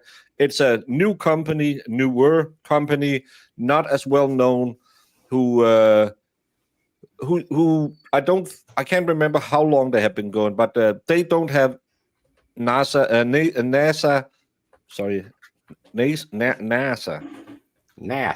Yeah, NASA. Yeah, we call it NASA. But they don't have contracts with them. The NHL, they weren't hired to figure out what went wrong with the Challenger shoot. They are two people who I don't think they have been going for that long. I will look it up. I did not understand the Commonwealth asking me that. Are you asking me to do that, Mr. Brennan? I appreciate the clarification. I'm not sure what he's saying, so. It sounds like DeBrosia or whatever. His name is DeSoder, yes. DeSoder, you're suggesting that the Commonwealth suggested yesterday that he testifies first and then the Aperture witnesses?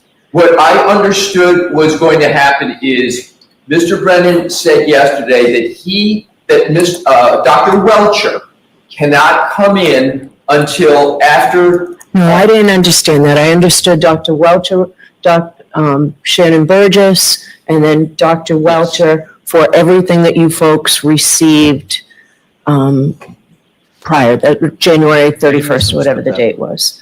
And then potentially for all the new ARCA information that came in May 7th, that portion, Dr. Welcher returning on rebuttal for. Not that they were holding back Dr. Welcher completely. Is that correct, Mr. Brennan? That's the conversation I had. That conversation I wasn't part of. Yeah, I think you misunderstood that, Mr. Alessi. So I did, just so I'm clear, what is it that the Mr. Brennan, all right, this is separate, and I'd really like to give everybody a break here. What is it the Commonwealth is asking to do regarding that? Regarding Mr. Burgess or Mr. Welcher? Which, Dr. Welcher? Dr. Welcher should come in and testify to his PowerPoint, all of his opinions, which address all of the prior representations and opinions of ARCA, although we still don't have any raw information, but we're ready to move forward. Oh, for God's Regarding sake. any new opinions, which there is over a dozen new opinions that includes testing, video, experiments, Dr. Welcher should have enough time to review, conduct his own testing, turn it over, and then in rebuttal. No, because it's rebuttal to his report. Yeah, it's a rebuttal to his report. You don't get a double rebuttal. That's what he's trying to do. And again, Rebuttal. why could he already make a report that you claimed you didn't know? Bev, you better at least give them a effing what here. Address limited to the new issues raised by ARCA. That's how I understood it, Mr. Alessi. And that's how I did also, but the question is now with the Burgess changing of the clock drift, how many times is They launched in 2019. the Commonwealth proposing that Dr. Welcher gets to come in and talk about that? Is he just going to come in and talk about it? So you talk with Mr. Brennan about that. All right, so I'm all set for this. There are no changes. There is no changes in the timeline. He keeps trying to portray Why are this you as talking changed. still? Nothing has changed. It's the exact same. He's always said there's a variance. He's been looking into the variance for a long time, and now he has found a method to show the exact variance. It's not changing. There's nothing in the reports that changes as far as the timeline. That's just an attempt to cause fear.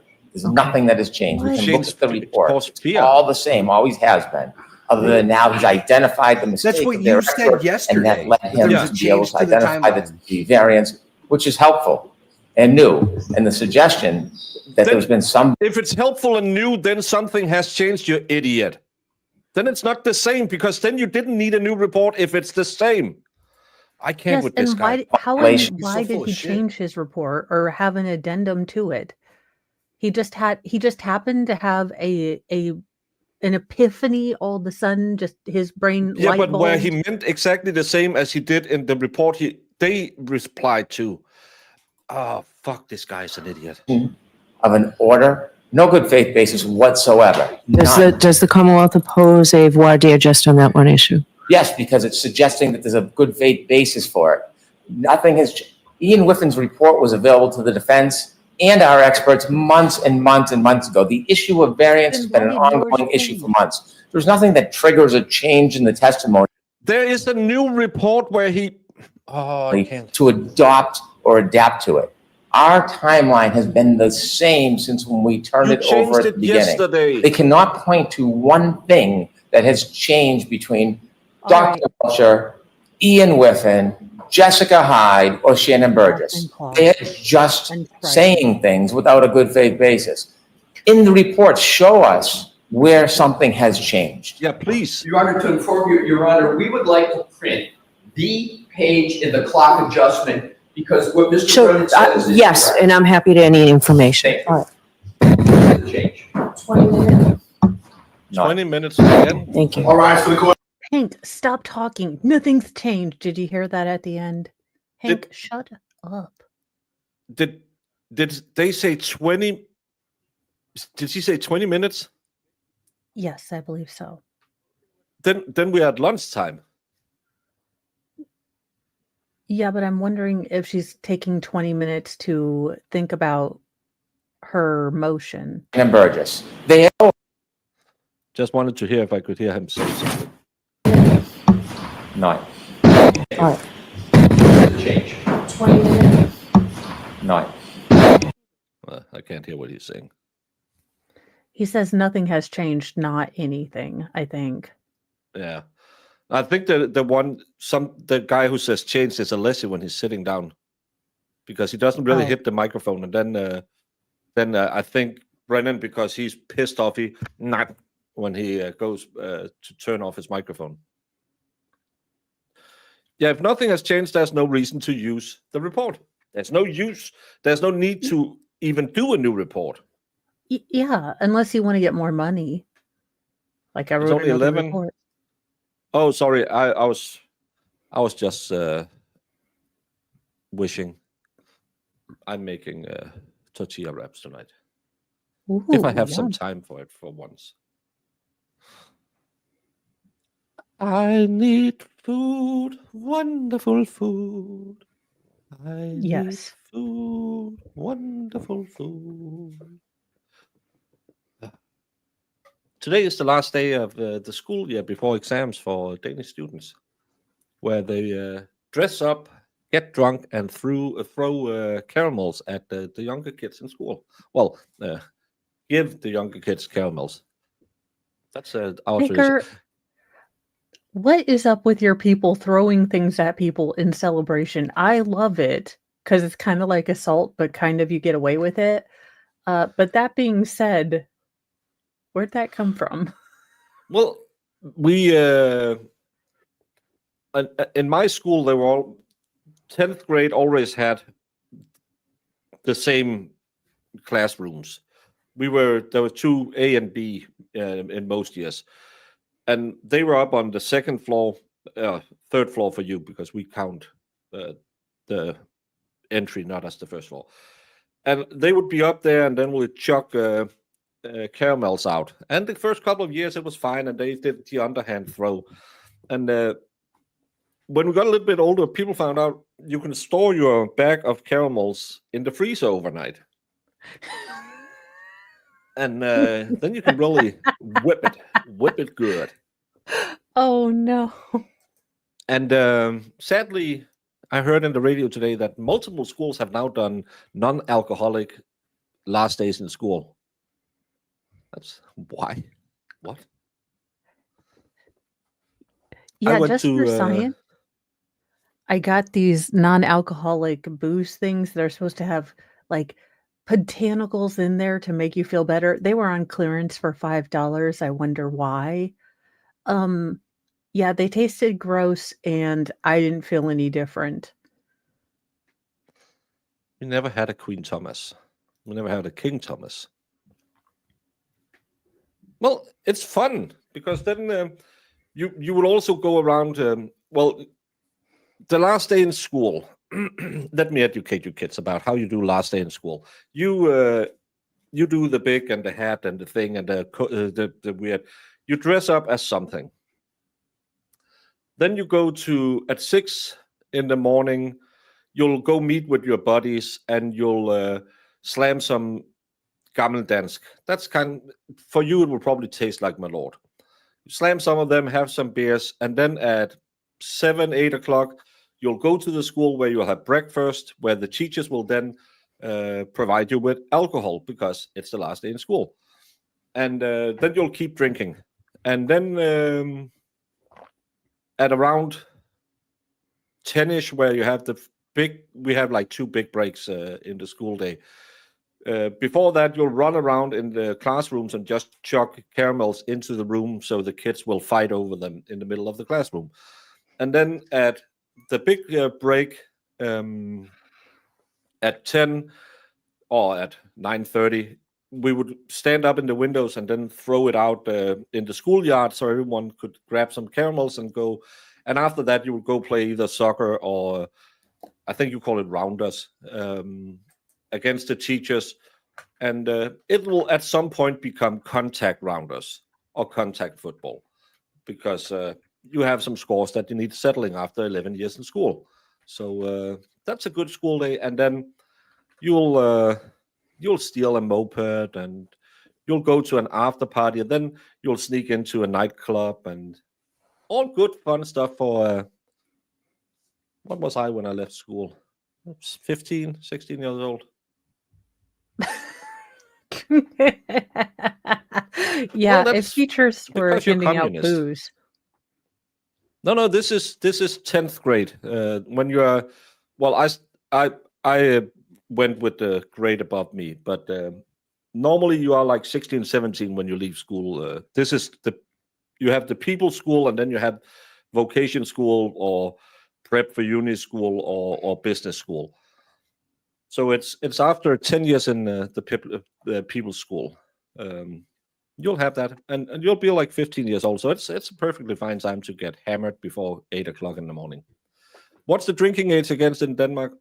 Well, technically, you can't buy hard liquor till you're 18.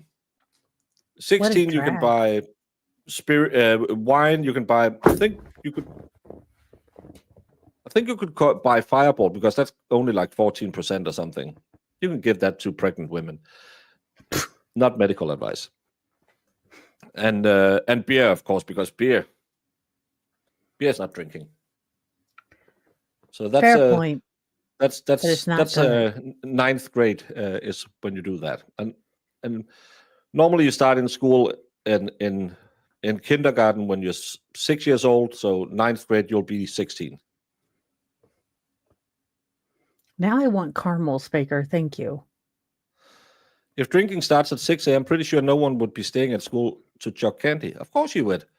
It's not like you're only doing it 4 hours later and you're continuously drinking. I think my last school day probably ended around 5 in the morning.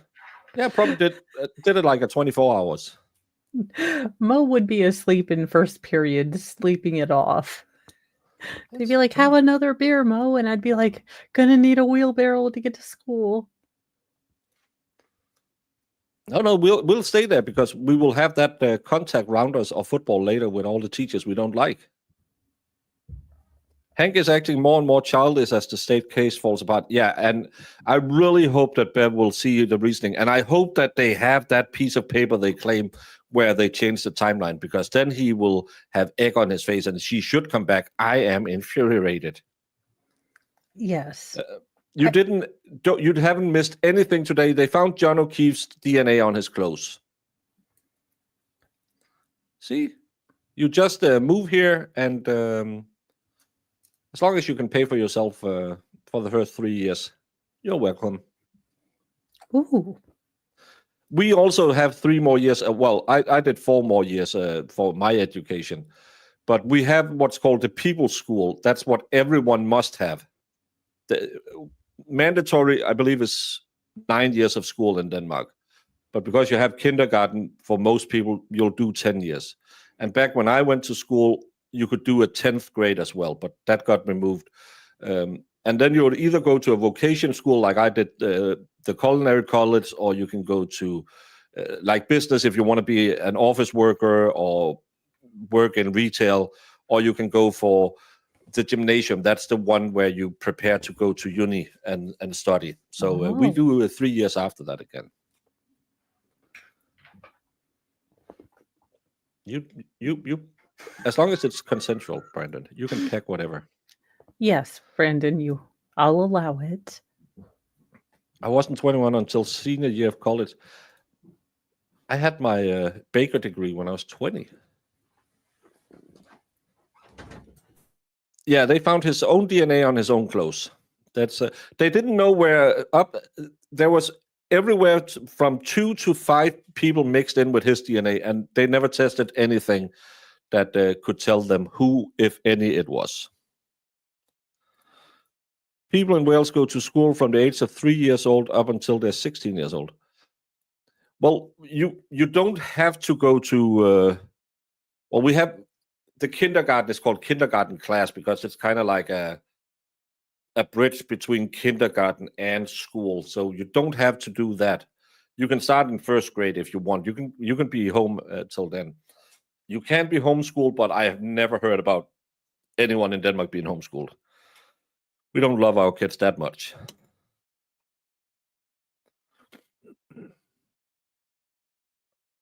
I had my business degree at 22. Yeah, that's an art degree. Funny thing, Valhalla also has an art degree. He has a female studies / art. I had my Abitur at 18. Birthday was a month later. Abitur would be high school equivalent, I think. Yeah, Abitur, but German schools you split around 7th grade if you want to go into a craft or if you want to go into continuous school education, right? So you go to either to do more uni or go out and get a craft early. I can't remember how the German system is. Yeah, they just changed the laws last year, 2 years ago. I think 9th grade is mandatory now. When my dad was young, it was 5th grade, and they only went, I think, every other day. But they had school on Saturdays as well. Every other day I could live with. Saturday school, that's straight. Well, if you have the Friday off, then Saturday is just another day. Why Well, didn't is they that test for anyone else, not even Karen Reed, even though they wouldn't be strange for it to have been on his clothes? How can they not test against other people? Because they didn't get any DNA test, because they didn't ask for any DNA test. It's really easy not to find evidence if you don't ask for evidence. Not to mention, when they can't quantify, they might not have enough DNA. You need a certain amount of points on the DNA that you can test, and that combination, they might not be able to find that many points. If Hank talked like this to Judge Borowski, he would be 6 feet under. I still think it's a waste that they put Judge Borowski in, was it traffic court? Because he apparently made someone mad. I love that guy. He's Judge Borowski. He's there to make idiots mad. Yeah, and again, it's the way he conducted that trial, and he was just, you just made your paralegal a witness. Good job. I like that guy. We need more judges like him. Thank you. He's a gem. Though I will say Judge Kranick didn't allow a lot of crap either with the Sarah Boone case. No. And he had, that's the thing I wish Bev had. Every time he had a ruling, Florida v. Birkenstock, Florida v. Alligator Skins, Florida v. Let's go Brandon, lesser known case, let's just say it's Columbia related, if you know what I mean. Brandon might at some point have owned more submarines than the Third Reich.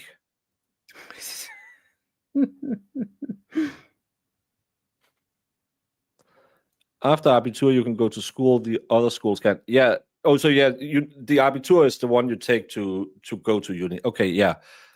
I just because my cousin lived in, well, first she lived in Bremen, and then she lived in Flensburg, Regensburg, and her kids went to German school. So I just remember that Abitur.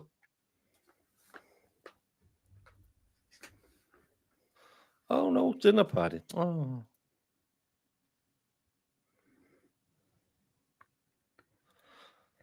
Well, again, it's really easy to not find any evidence against anyone in the house if you don't look for evidence that could point to someone else.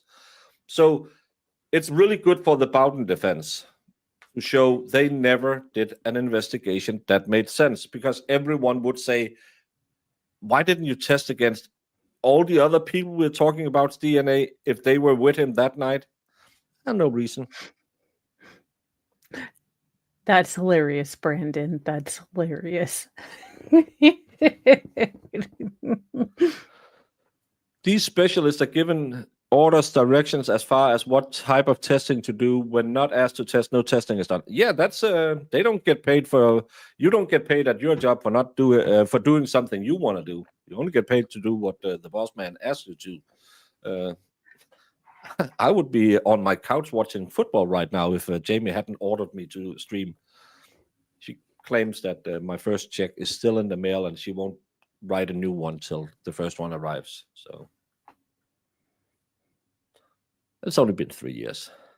It's called on a lunch. No, they had a 20-minute break after we had a hearing. Yeah, I do wonder if they're waiting to see what Bev says before they ask for a mistrial. I think they should have done it already. If she makes a ruling now that takes care of it, then they can come and say, oh, by the way, we want a mistrial. Yeah, or they might be thinking we're not doing this again. Yeah, because the state is hell-bent for leather to come after Karen. But again, if they have so much against the state's case, at what point can she keep her dignity by letting, sorry, stupid question. Why is someone mailing checks? Jamie said that's how she's going to pay me. She's going to mail me a sweet little Czechish girl. She put her in a coffin, and then she said she shipped her. She hasn't arrived in 3 years. So she's going to age like fine wine. She's going to be a little bit smelly when she arrives. But not as bad as Doink, so we're good. Yeah, still not as bad as Doink. And Pishka isn't Czech. That's Serbsky or Polish, I think.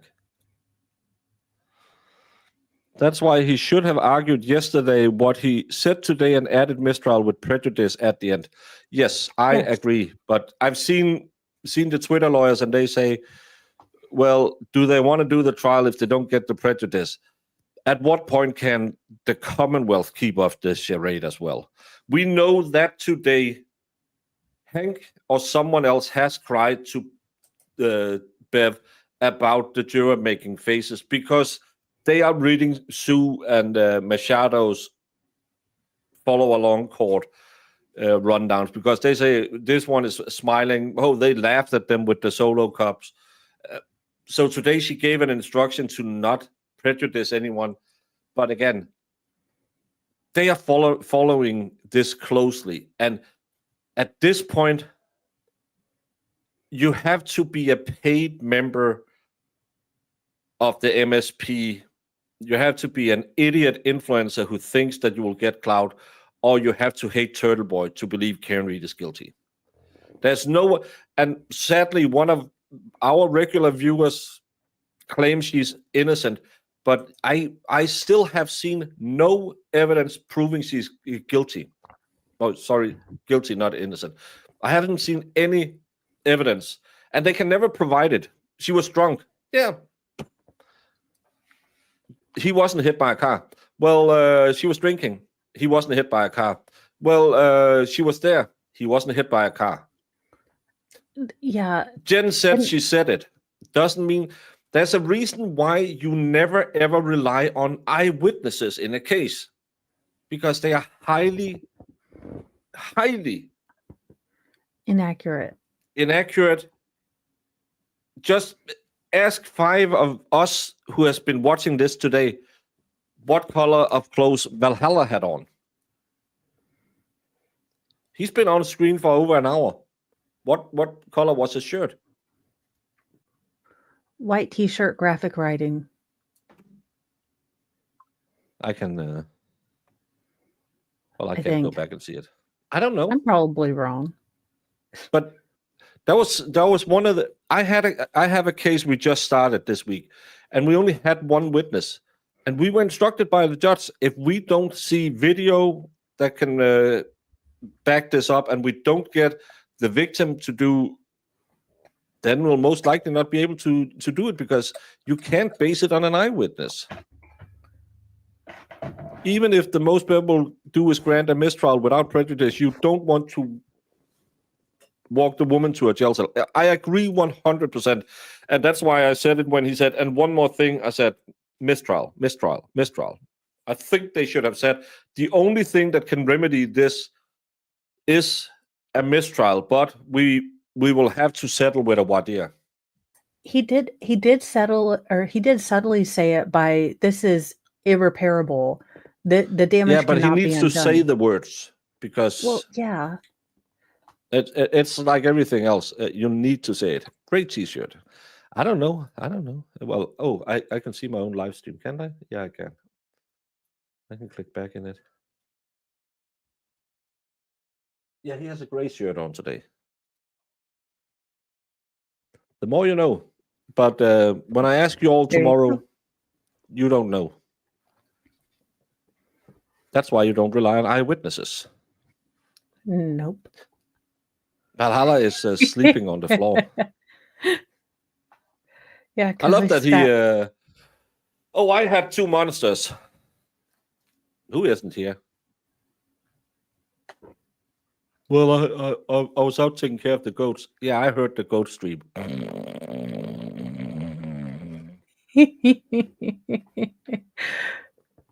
To be fair, Mo as Bev would be okay with a nappy poo too, just until we got done with the sciencey people. And I usually love science, but I've seen this film before. Yeah, but I think it's a way that they have to do in Massachusetts. They have a procedure. Yeah, no, I know. She took a 20-minute break. They should be back in now, 5 minutes ago. At least Bev's consistent. I'm Bev from the Cape, so Cape Cod. Lobsters.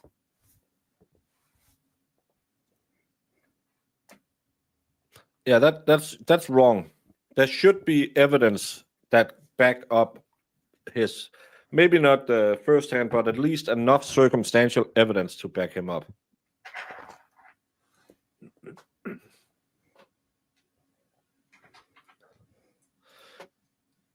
No one really know where Higgins was at what point. No, we've not heard about his Jeep. We saw him shuffle one car, get into another, get a duffel bag from another one. But from what we saw, unless I missed it, he only actually moved one car. Yeah, and he everything is changed since the first trial anyway, so you can't go back and use that as any guiding light for this one, because they're just effing everything up. Ms. Valhalla just got home. I'm sorry. Woo! Oh, that's why it took 13 seconds to get back here. She got groceries. I had to unload cars and stuff. Unload was the key word there. Now she's kind of come in and just slap you, and she doesn't watch this. Come on now. Maybe she watches Mo show. Mo have a great show. It's not like us.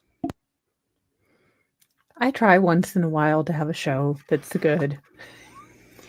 We're having the third one today because I'm still tired. Yeah, holy I goodness. think they this are is- disillusioned that things can get much worse if they anger her by asking for reasonable remedies. Time to throw down. I'm 100 in agreement with you, Brendan. Kick the door open and just say, at this point, Bev, you better effing get us a fair trial, because the only thing that can make this fair is sanctions against the Commonwealth and dismissal of the trial. She was asking yesterday how many days off they needed if they wanted to fix it, and 4 days. Yeah, let's take 4 days off next. Let's take 4 days off in the first week of June. I don't think she's going to let them have those 4 days off. I think they're just going to push that testimony out 4 days. Yeah, because they Let's have to take go 4 back and days they off have to in the first week of recross June. everyone. That'd be good. I'd like that. That'd be good.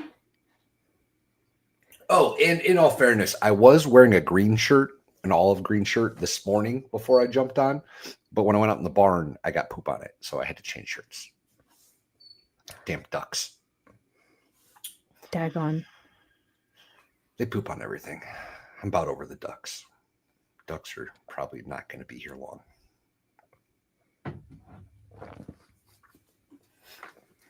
You say that you're going to have a duck herd. You're going to have duck cam coming soon. Well, we've had a lot of ducks at one point. We've had probably close to 100 ducks at one point, but they're not nearly that many anymore. Unless it wants a long Memorial Day. When's Memorial Day?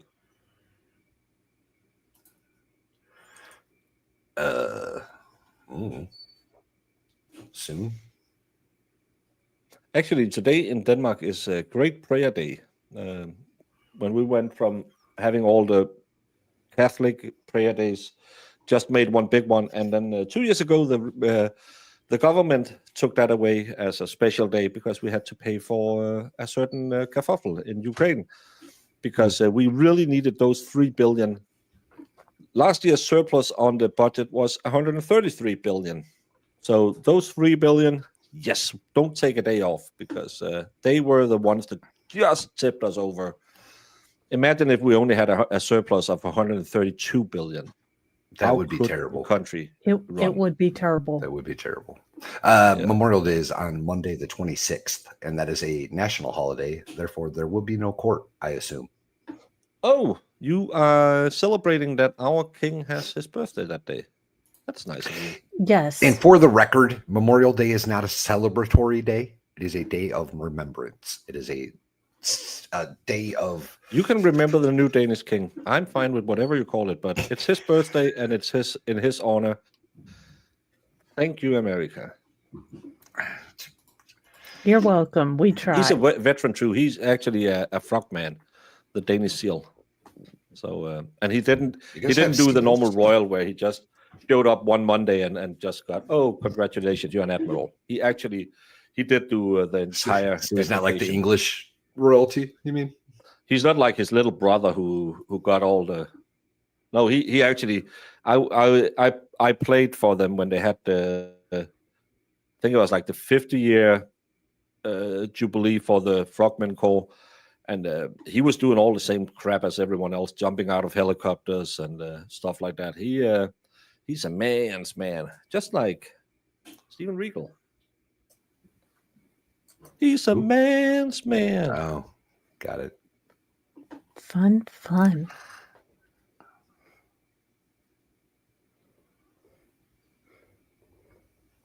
Yeah, Memorial Day is typically the start of summer for us. It's like the official. Yes. Most pools will open on Memorial Day weekend. In Goes remembrance from Memorial Day to Labor Day. of it being hot. Yeah. Yeah.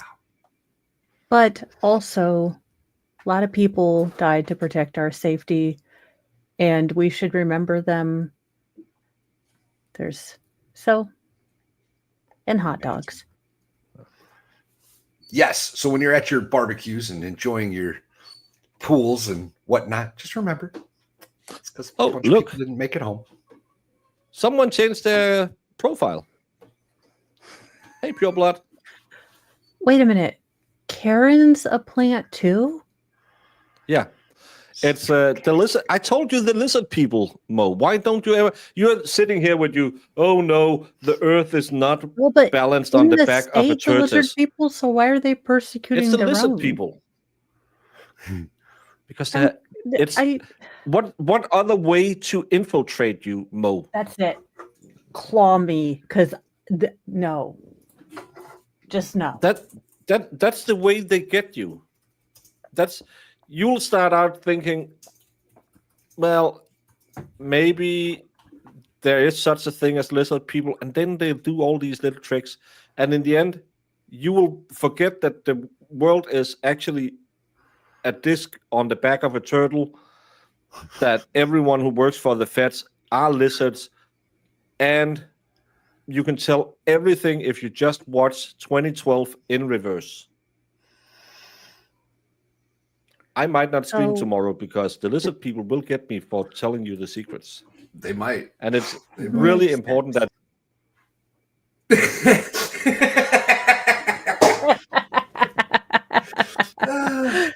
Baker has never said anything about Hillary Clinton. Can confirm.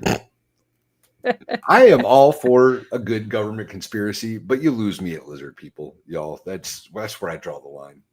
Lizard people. Yeah, when we have a step access too to far. so much lotion nowadays. Why can't they just be, incompetent or evil? Why do they got to also be reptilians? It doesn't make sense. It doesn't make sense. Well, I mean, now that because we don't want them to be the same species as us. Oh, we're stuck with that. That's not so. Yeah, I know. What is happening up here? What is going on? I don't know where they're supposed to be. So they. Well, so my dreads were too thin, Mo. We're going to get into hair. You ready for this?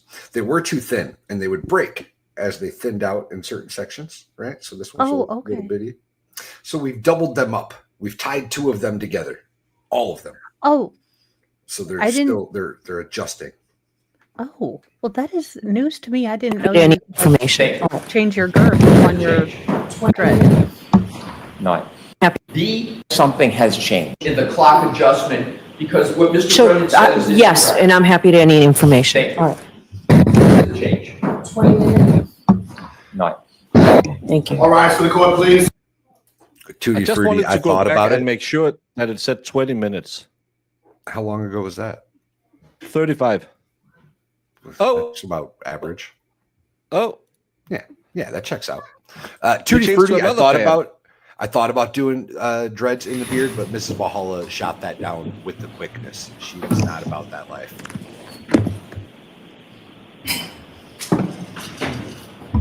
Is she coming back with a fury because he already gave her the evidence that Brennan lied?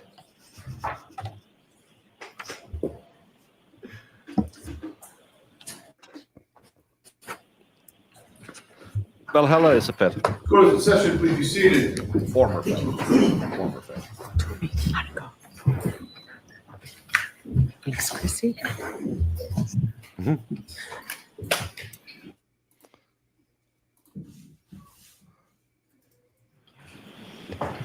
All right, so Mix Valaire, I'm going to ask you that you speak right into your microphone when you answer, if you could, please. Okay. I thought she said Mick Foley. I was like, what? All right, Mr. Lally, go right ahead. Too little flannel. Next clear.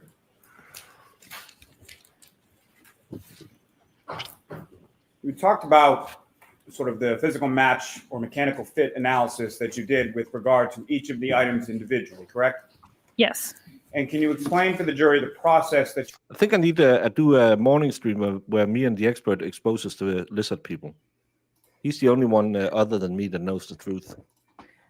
And birds are not real. You guys have a whole thing to. undertook in your physical match analysis between different item numbers? So between different items, amongst the questioned ones, I only compared the pieces that were large enough to have a label on them. Some pieces were quite small. I utilized several benches and divided them up into sections for each item, and individually pulled out all of those pieces. And then I had another bench where I did the actual comparison. I started with all the pieces of the same color and looked to see if any of those had potential edges that could match. Now, with respect to items 715 and 716, did you do a physical match analysis between those two separate items? May I look at my notes? Yes. Okay.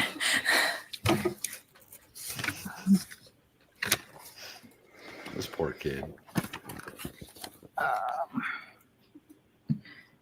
Yes. And what, if any, conclusions did you come to in relation to your physical match analysis between item 715 and item 760? Two pieces from item 7-15, F and H, fit mechanically with two pieces from item 7-16, F and G. She had a lot of nervous energy the last time as well. Yeah. Maybe she And doesn't. what, if any, like being conclusion were you able to equally- draw with reference to the physical match? She likes counting DNA between strains. Or the center pieces of from item attention. 715 and pieces from Also, item Lally 716? kind of Those four pieces were at one time together as part of a larger unit. Now, Ms. Valier, what physical match analysis did you do with reference to items 7-6 and 7-11? Friday? So one piece from item 7-6, piece B, fit mechanically with one piece from item 7-11, piece D. So those two pieces were at one time together as a larger unit.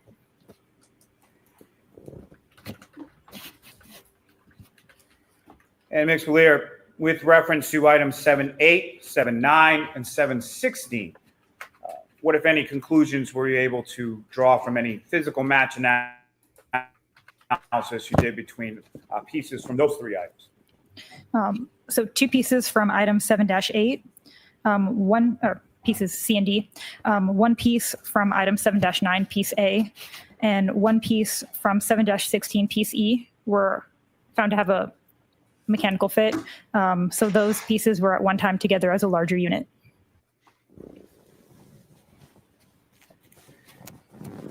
Lastly, for this section, at some point, did you do a physical match analysis for the glass pieces in items 7-12 and 7-14?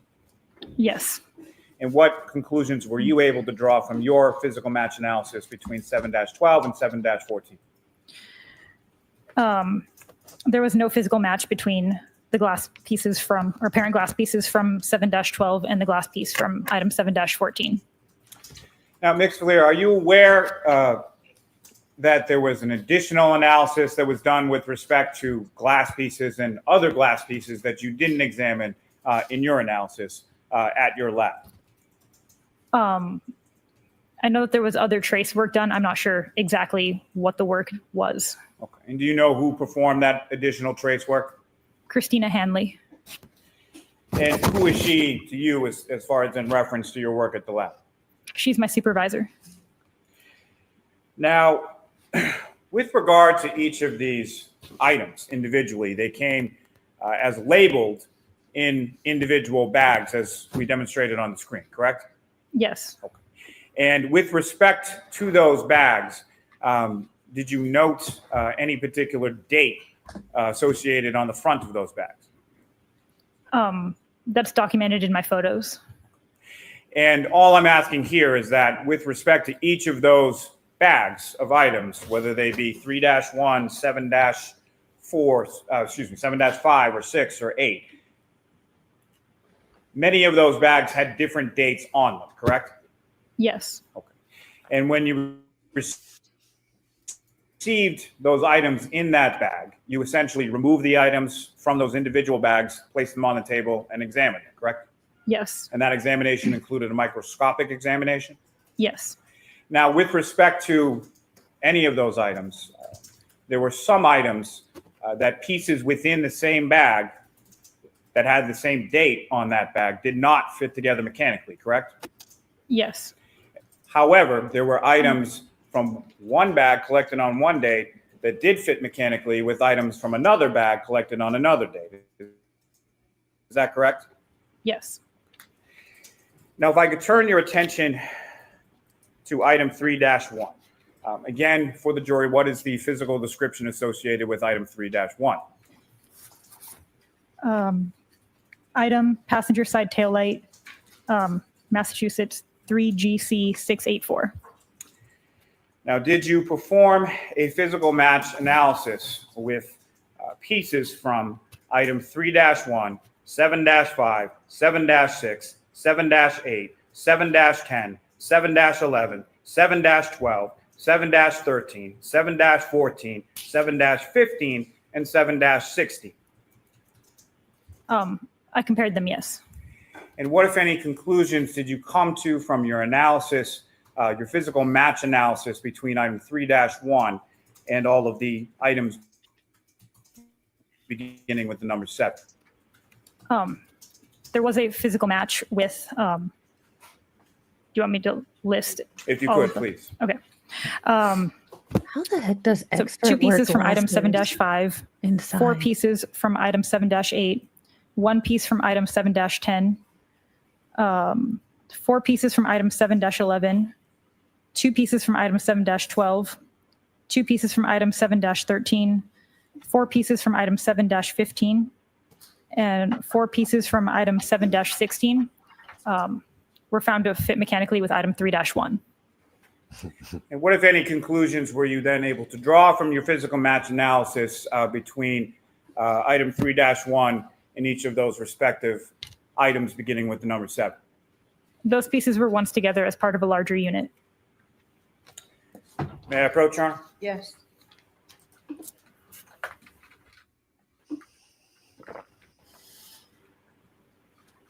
She looks as bored as we are. Additional photographs. You recognize what's depicted in them. You can see.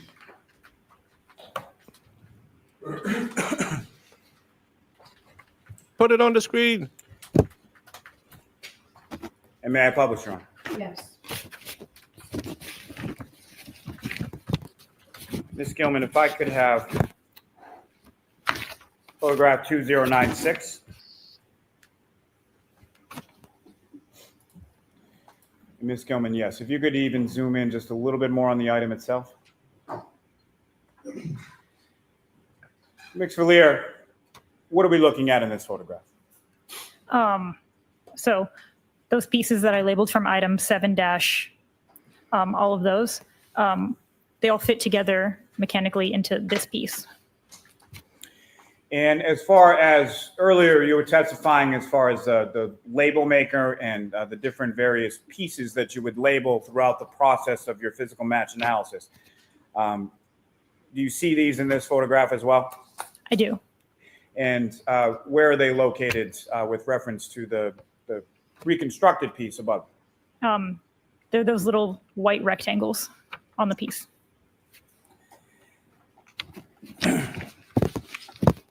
So what's depicted here is the mechanical fit between items 7-5, 7-6, 7-8, 7-10, 7-11, 7-12, 7-13, 7-14, 7-15, and 7-16, correct? Not items 7-8 and 7-14, but the other ones, yes. And why not those two? They didn't fit mechanically with the other pieces. Ms. Gilman, if I could have 2150.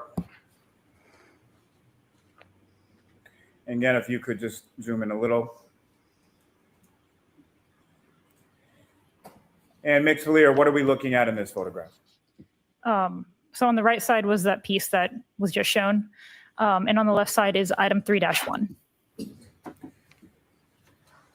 And lastly, Ms. Gilman, if we could have 2151. Again, if you could zoom in on that item. That would never Ms. Villier, what are happen. we looking at in this photograph? So that's that right piece on top of the tail light from the previous photo. They found every piece except this for a the couple little ones. Mechanical fit that you were testifying about earlier with reference to item 3-1, the taillight housing, and all of the various pieces that were found in 34 Fairview, starting with the number 7? Yes. Thank you. Ms. Gilman, you can take that down. Ms. Valier, lastly, in reference, did you also receive some debris from John O'Keefe's clothing? Yes. And Mr. Officer, we can have the lights back on. Thank you very much. And what did you find contained within that debris from John O'Keefe's clothing? So it was 5 different items. So it was debris collected from, labeled as coming from the clothing. There was mostly. You're not blocked, you idiot, but because you're an asshole Message? to sue, can one of the mods give Pure Blood another little weekend so they can come in with a new chat? Because you can call me all the names you want, but you don't call Sue anything. You don't call any of my viewers anything. That's Please, Mux. Thank you, Brandon, for fixing the problem. And again, when you come back with your next account and you start antagonizing people, again, I don't mind your debate, but don't call Sue nasty things. She is the inventor of the Sue bird. The Sue bird. Yeah, it's the Sue bird. Debris, some apparent fibers. Are there any pieces of apparent plastic contained within the debris? Yes. Was there dirt contained within the debris? Yes. The frozen And that dirt? debris was labeled as an item 17-18.18. Is that correct? I believe so. And what is it that you did? Mo, can I get a Dr. Bev, a Judge Bev? I'll allow it if it's for yourself, Mr. Yannetti, but keep your comments to yourself and only yourself. With the debris from the gray long sleeve shirt and the orange t-shirt. That is pretty bad. So those are all packaged in like glassine folds. And I looked through it and documented it. When you say you documented it, did you look at it under a microscope? Yes. So you did an examination under a microscope, is that correct?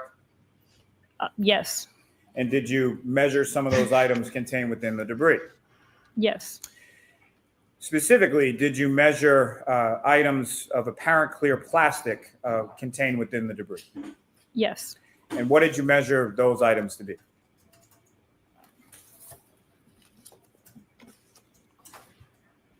Not the headlights. There was The taillight. his DNA on the taillight, but it was his girlfriend's car. It was The parked in piece his of clear garage apparent all the time. plastic She was stayed there approximately like 4 days a 1/8 week or inch so. by 1/16 inch. And once you had conducted Baker, your can you use the preliminary micro- analysis, the measuring deal, because so 1/8 inch by 1/4 of an inch, and that Yeah, I was don't know how much that is. and that was tucked on his clothes and didn't move through CPR, through a Lucas machine, through people, and the first responders cutting off in his puffy jacket and leaving down everywhere. I mean, wait, I misspoke. I didn't know he had a puffy jacket, or didn't. Not all. Stupid freak, weirdo. He's just weird. I don't understand anyone that's high speed when they're not a first or second lieutenant.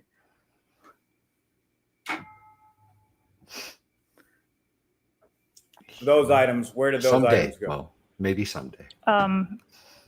I did no further examination on this myself. Christina Hanley might have examined some of these further. Thank you. I have nothing further. Mr. Yannetti? Thank you very much.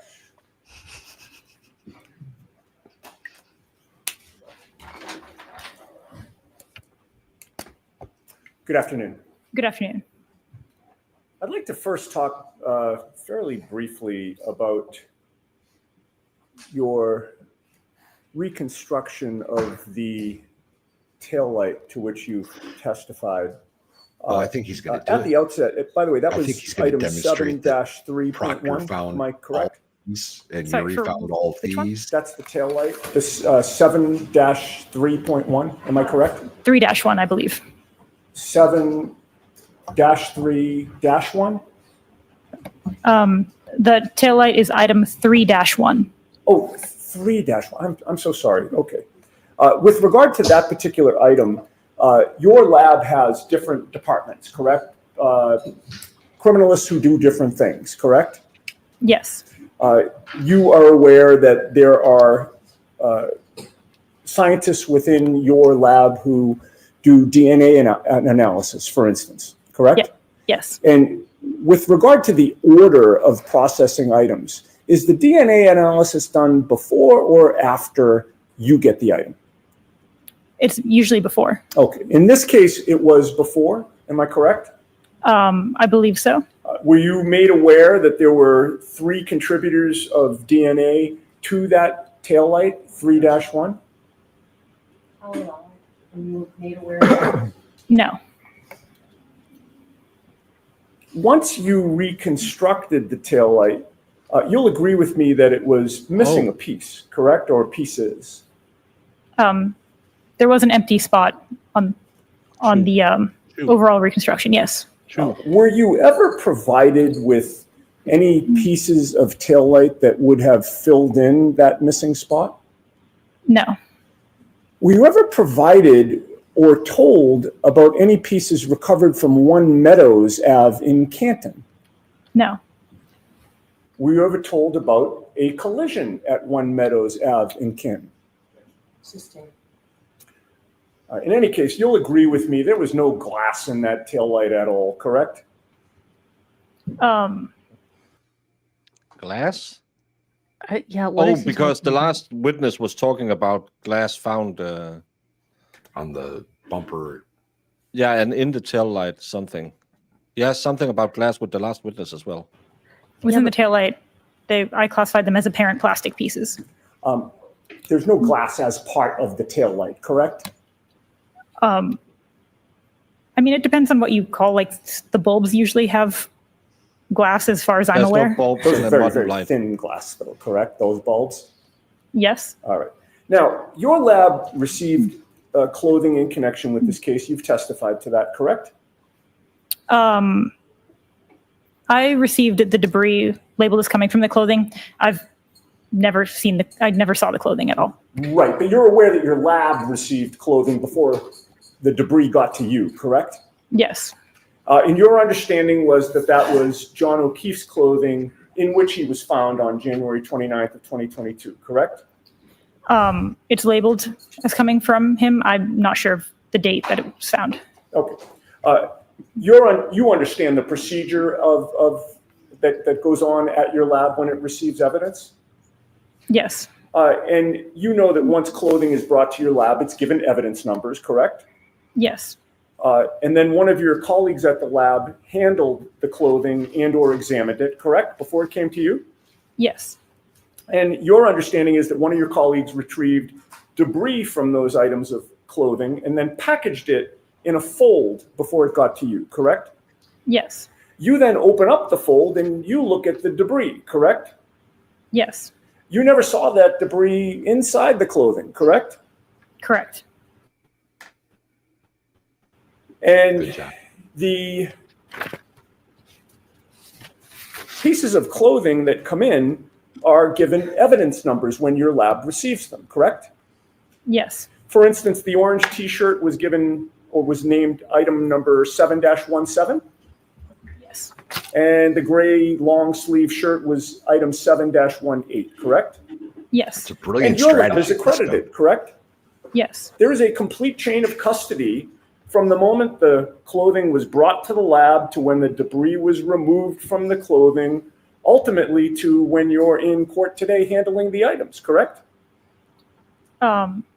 Yes. Our in-lab chain of custody extends from when we receive it to when the submitting agent it is returned to the submitting agency. Okay. And you have complete confidence that the chain of custody at your lab is effective at making sure that the evidence does not get lost or mixed up or contaminated, right? I mean, chain of custody is meant to track where a piece of evidence is. The evidence unit also does inventories and audits to make sure that things are where they're supposed to be. And you have confidence in your lab's chain of custody policies and procedures, correct? Yes. But you'll agree that your lab cannot control who handled the clothing before it arrived at your lab, correct? Yes. There are times in which crime scene technicians or criminalists from your lab actually participate in the search for evidence at a crime scene, do they not? Some of the people at the lab are crime scene responders, yes. There are times when they actually take custody of evidence. Again, I'm talking about people from your lab, professionals. They take custody right from the crime scene and transport that evidence to your lab, correct? Yes.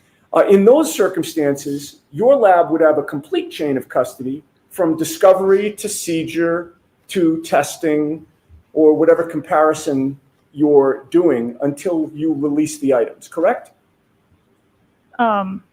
Yes, but the electronic chain of custody doesn't start until that item is entered into our LIMS system at the lab. Right, but when it's entered in, it would be entered in as having been seized by somebody from your lab, correct? In the hypothetical that I'm giving you. Yeah, there's an evidence submission form that says that this crime scene responder submitted it to the laboratory. There are other cases, however, when the evidence is brought to your lab by the police, correct? Yes. Local departments have access to your lab? For evidence drop-off, yes. The state police have access to your lab for evidence drop-off? Yes. And in this case, it was not a criminalist or other professional from your lab who seized the clothing and brought it to your lab, correct? I'm not sure. Do you have a record of that in your report in terms of who it was that brought the material to your lab? I could look at the evidence submission form to see who. With the court's permission? Yes. Okay.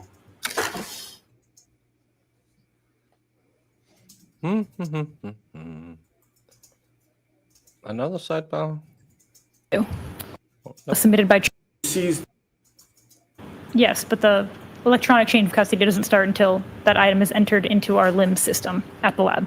Right, but when it's entered in, it would be entered in as having been seized by somebody from your lab, correct? In the hypothetical that I'm giving you. Yeah, there's an evidence submission form that says that this crime scene responder submitted it to the laboratory. There are other cases, however, when the evidence is brought to your lab by the police, correct? Yes. Local departments have access to your lab? For evidence drop-off, yes.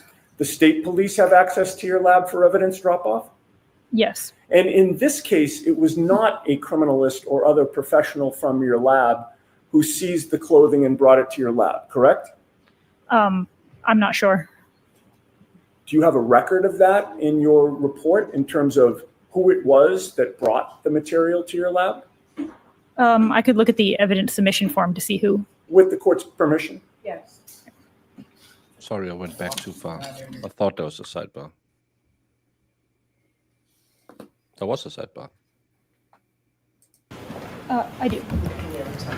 All right, go ahead, Mr. Neely. Having reviewed your reports, can you testify to the jury about who it was that brought this evidence into the lab? So you can tell us. Okay. Okay. So submission 7, all the items that are 7- was submitted by Trooper Michael Proctor. Were you aware of the date of the incident that gave rise to this case? Yes. And what was that date? January 29th, 2022. Were you aware that the clothing that you received was seized from the Good Samaritan Hospital that very day? No. What date was the clothing brought to your lab?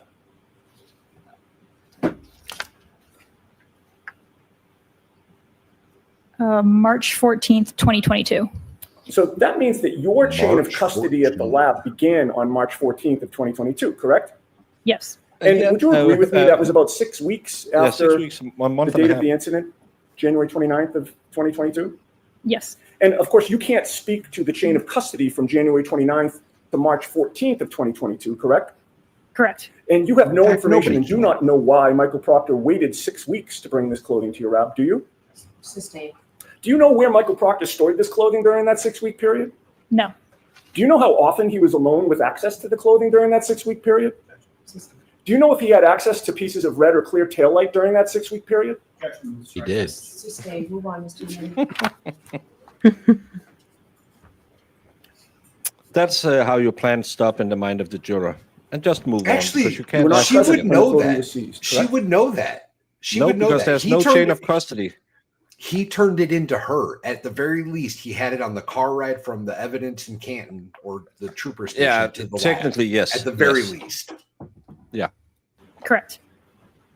You did not have custody of this clothing from January 29th of 2022 to March 14th of 2022, correct? Correct. You do not know what was done with the clothing before it arrived at your lab, correct?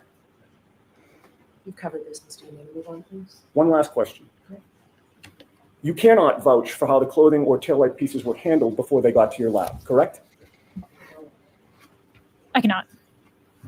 Anything further, Mr. Lilly, or you all set? I'm not criminal. Yeah, Bev didn't mind yesterday when Brendan was doing it Nope. for Yeah. 20 minutes. Did you hear her say, "I killed him"?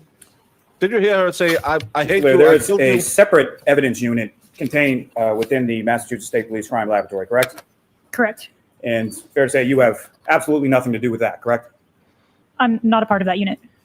And so your responsibility as far as chain of custody is big concerned unit. is from when you retrieve the item during your analysis and then when you return the item to the evidence unit, correct?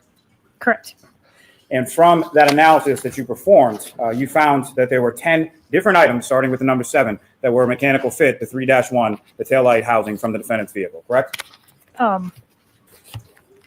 If it's 10 items, I don't have. I can count them. As far as all those items beginning with 7 that you went through or elucidated on your direct examination, each of those were a mechanical fit to each other and then to the taillight housing in 3-1. The pieces that were previously stated, yes. Nothing further. All right. Mr. Lilly, you all set. Thank you, Brendan. What? He said outburst.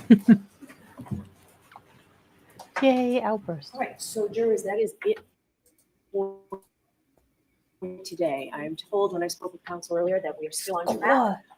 I have to tell you the same cautions. Please do not discuss this case with anyone. Don't do any independent research or investigation into this case. If you happen to see, hear, or read anything about this case, please disregard it and let us know. Be extra careful with your social media use. And also, I just want to remind you, next week, Thursday is a half day and Friday is a day off. All right. So Friday is a day off. You rise for the jury. Oh, interesting. Yeah. Oh, thank you, Jesus. An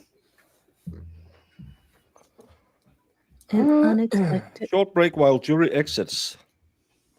Is she gonna come back and? Yesterday was for, and the other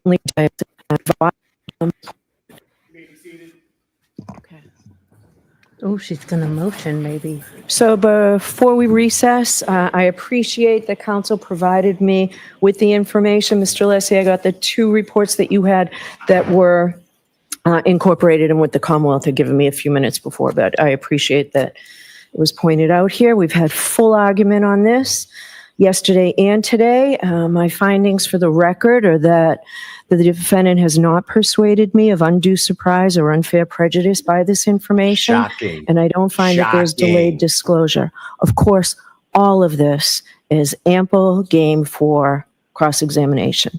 Certainly as to what Mr. Burgess knew, what he looked at, why he looked at it, when he looked at it, why he changed his report, and violation of the sequestration order is all for cross-examination, and I will give you a lot of leeway with that, Mr. Alessi, but I'm not having a voir dire on that. Mr. Alessi, I Not can even getting tell a you, voir dire? obviously, you've got a great facility for cross-examining on the underlying information here. You've done fulsome cross-examinations. I have every confidence you can do it here again. But if after the direct, you demonstrate that you need further time, I'll certainly hear you on that. And more importantly, perhaps, if you feel that the testimony of Jen McCabe and the others that you've mentioned is critical and that you need to recall them, I'll hear you on that as well. So regarding Dr. Welcher, as my understanding, the request yesterday was for, and it's been a request, I think, a few days. We've addressed it at sidebar, and I found that it wasn't the right time. Let's see how much Dr. Welcher could go through. I understand Dr. Welcher will testify in the Commonwealth's case in chief next week or so, Mr. Brennan. Hopefully next week, if not All right. the day after the holiday. And that will be for all of the material that was provided to the defendant initially, right, by the Commonwealth's discovery deadline? Correct. And what you're asking for is that after ARCA testifies the new information, you're asking for rebuttal, right? Yes, limited to the new information. All right, so I would allow under these circumstances a limited rebuttal, and we can define the scope after we hear the testimony of ARCA. So those are my rulings. Your objections were noted. I'll see everybody on Monday. All right, for the Your court, bias please. is showing. Bev, take on. pull that rope a little tighter because, yeah, your bias is showing. Big, not a surprise. Bev, Yeah, of course, I- would never treat both sides equally. And I really hope that they can go home and find something and start Monday morning and say, we have to look at this again, Your Honor. I know you're a craptastic biatch, but they clearly changed their order. And at this point, we see no other solution than ask Remedy. for a mistrial with prejudice, because we have now been taken away a big part of our defense. Yeah. And while Mo runs that down, I will get my Friday beer. So, Brandon, get your beer. I'm in charge, everyone. As I already had my claw mixed with like a crud ton of Diet Sprite. I will say that this is not shocking, but I would not be shocked if over the weekend you do have a motion put in for a mistrial or a retrial. I don't see there being any way to remedy the fact that the state has gone with one theory for 3 weeks, and then on the 4th week is going to change to a different theory. Now, Brennan says that the time doesn't change, but this is actually, again, seconds count, especially when Karen has to be at the house at a certain point.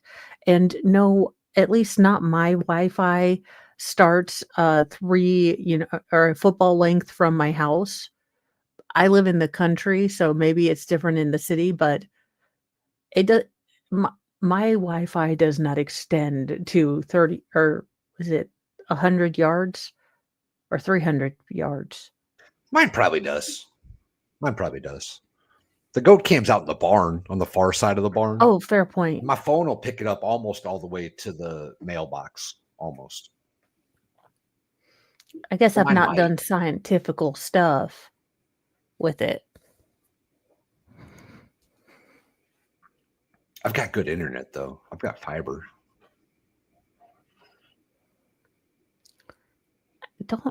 We have rural internet. That sucks. Yeah. You should look into Starlink.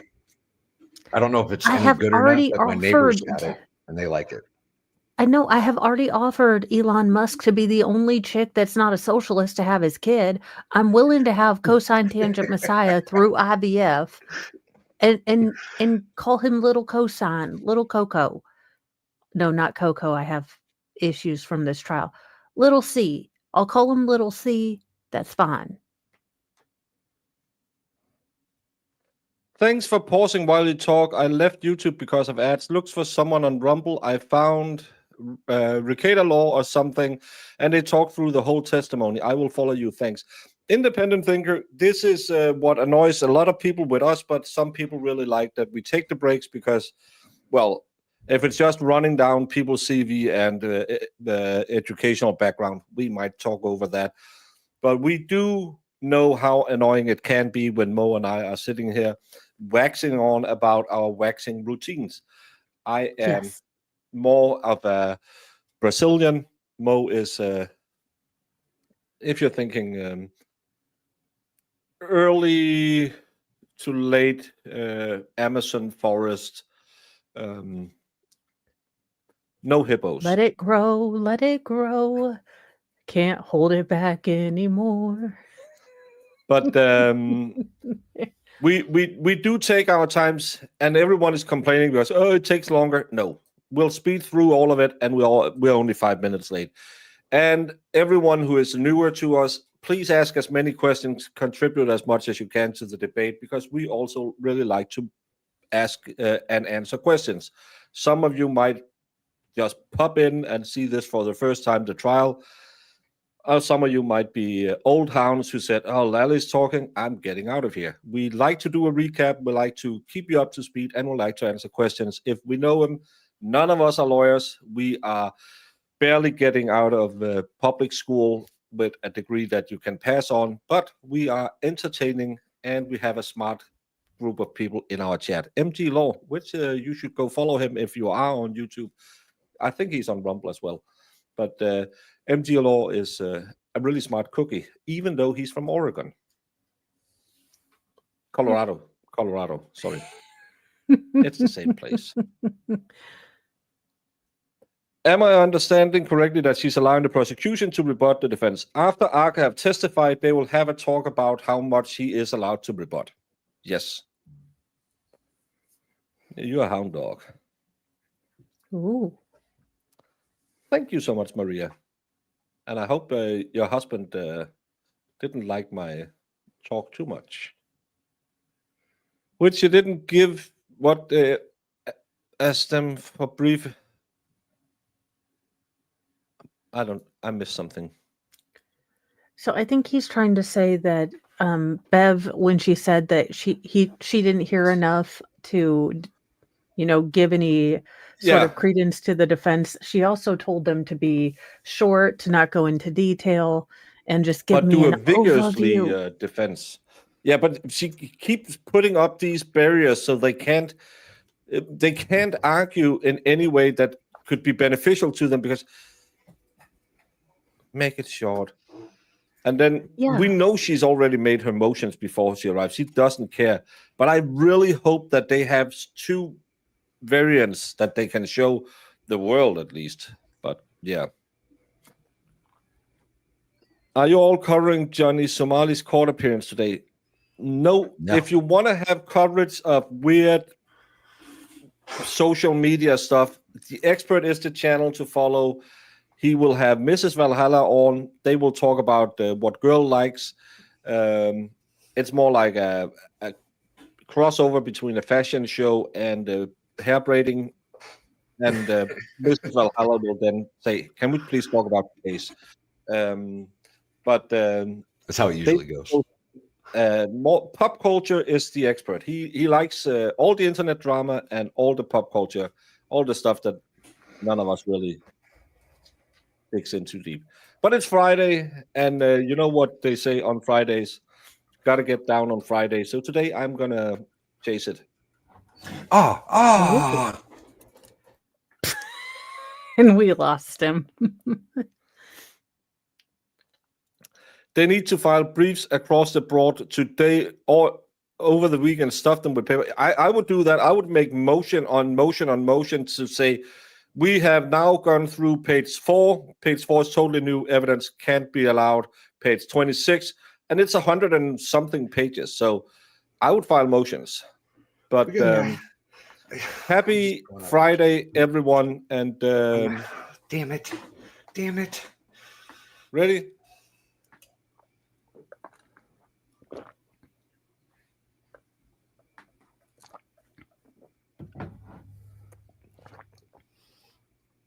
Baker starting the week out or the weekend It's so out cold. right. It's so cold. Ooh.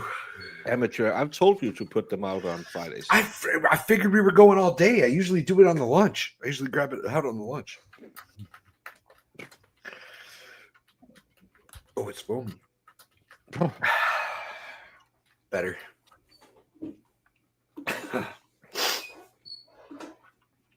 Well, you can't keep up, so.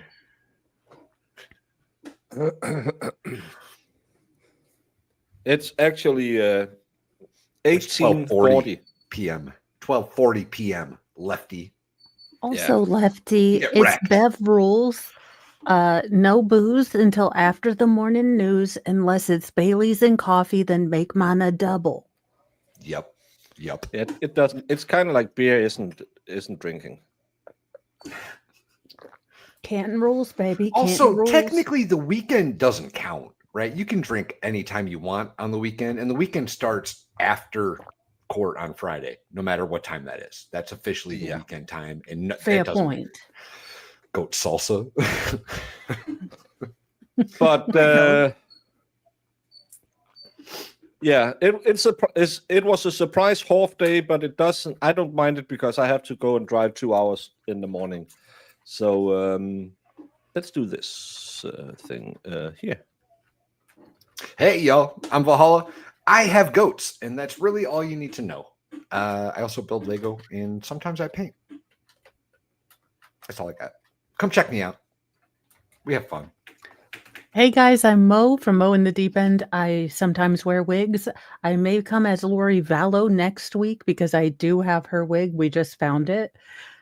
I do mornings with Mo every weekday. So I've got about, headlines, true crimes, and, well, just all the absurd. And on Fridays, we do only absurd. So if you want to check it out, it's about, I try to time it so that you'll be ready for the trial. So it's about 45 minutes during Karen Read and an hour during non-Karen Read time.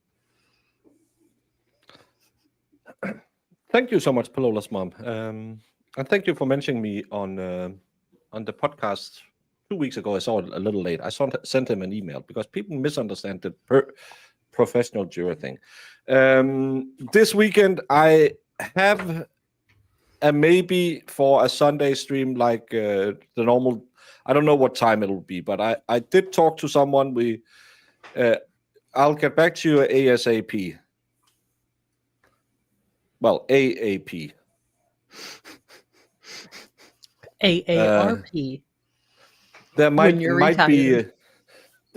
be a show Sunday. Tomorrow I'll have to I'll gladly go watch Baby Baker and my daughter, and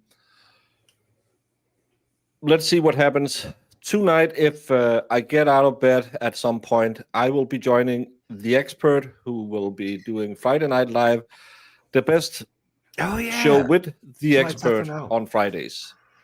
Potentially the best Friday Night Live show also. Valhalla will be joining us maybe. I think special guest is Winning Reality. I don't know if everybody else knew that. He said it yesterday in stream. Oh, okay. Then yeah. He said, "Get ready for Friday Night Live." And you said, yeah. "Are you coming on as a guest?" And he said, "No, oh, that's right. Yeah. That was on our stream yesterday." Bring back low-rise jeans and VS thongs. Agreed. And thongs is, of course, what Australians wear on their feet. Thank you, Brandon, for making that. As long as they don't wear Birkenstocks, because I am sick and tired of going to the gym and seeing men and women in Birkenstocks. Can we all agree that high-waisted jeans are the worst thing that mankind has ever created? Yes. Okay. This is a high-waisted skirt. This high-waisted skirt comes right under. Now, and I can tell you, Mr. Mo gets mighty confused because he's like, "Are these like what what magic and weirdness have you put to keep me from everything?" And I'm like, "No, it's just high-waisted, sweetheart, and I don't have any waist." It's terrible. It's terrible. Yeah, and even skinny people look like they've got a little baby badunk. Yeah, it gives you a fupa. Even if you're a skinny girl, it gives you a fupa. I don't like it. It's wrong and needs to be stopped. And I don't even wear jeans anymore, and I still vote. No. And by the way, maybe if you join Friday Night Live tonight, you can hear who will be the wonderful people who will be joining us three and the expert and the White Rabbit in Dollywood in 2 weeks, 3 weeks, 2.5 weeks. 3 weeks. Time. Roughly 3 weeks. June 4th, 5th, and 6th. Well, Dollywood will be the 5th. The 5th. Which in Denmark is Father's Day. So if you want to come and make me a no, I shouldn't say make me a daddy again. Whoa. If you want to come and call me daddy, you can join There us you go. in. Saved it. I don't have alimony money. I don't make that much.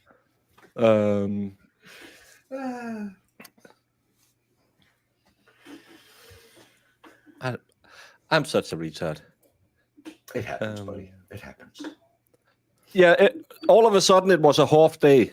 So if you want it in German, maybe Serenative wants it in German. Harry will be going live in an hour and 45 minutes. For anyone who speaks German or needs to listen to it in German, he has a great channel, mostly I think for us Europeans, where he translates it into German simultaneously as they speak. It's a very good way to get brushed up on your German. I'm going to be honest. It's one of the most impressive things I've ever seen. Baker went on his show a few weeks ago. Baker was speaking English. Harry was translating it to German in real time. And then and asking questions back. And it was amazing. It was the most... that was a weird crossover. He was asking me in German. I was answering in English, and he was then translating it in... And his chat was in German, and it got a little weird, but I think we have good chemistry, as the kids say. It was good. I only understood half the conversation, but it was good. But although you might have trouble with this testimony, and I don't mean that you can't translate it. I mean you can't stay awake. Oh yeah, you should probably run it at 5 times speed and just say, "Plastik war gefunden." Today was a rough day, bro. It was a rough day. Yeah. Godspeed. DNA was gefunden. Mixture von 2 Personen, 5 Personen, 2 Personen, 5 Personen. How do you say septillion in German? Nobody knows. Loud and a little bit aggressive. With lots of hand movement. That I'm not going to demonstrate.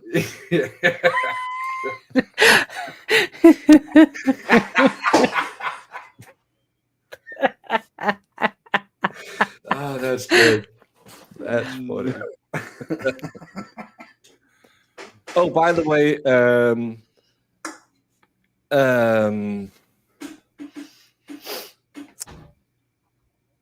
I have had a mod apocalypse. I have had a mod riot. So today's outro will be a new outro because Jemima... A motney. I had a motney. That's what we're going with. That's good. Jemima yesterday sent me a voicemail saying, "I will find you. I know where you will be staying in 3 weeks. Marissa have the keys to your YouTube, so no one will miss you, fatty." That's true, actually. Yeah. They could just keep running the channel. Nobody would even notice. Yeah, they could just go in and change my AdSense, and that's fine. And just be an avatar all of a sudden with a voice mod. Yeah. Nobody would even know.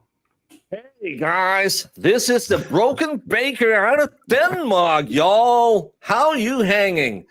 But I am now no longer allowed to play this. Jen! So I won't be doing that. Hasta luego. Yes, I did examine his lower extremities. That is protocol in any case of suspected impact with a motor vehicle. So I did examine his legs, and I did not see any evidence of an impact site.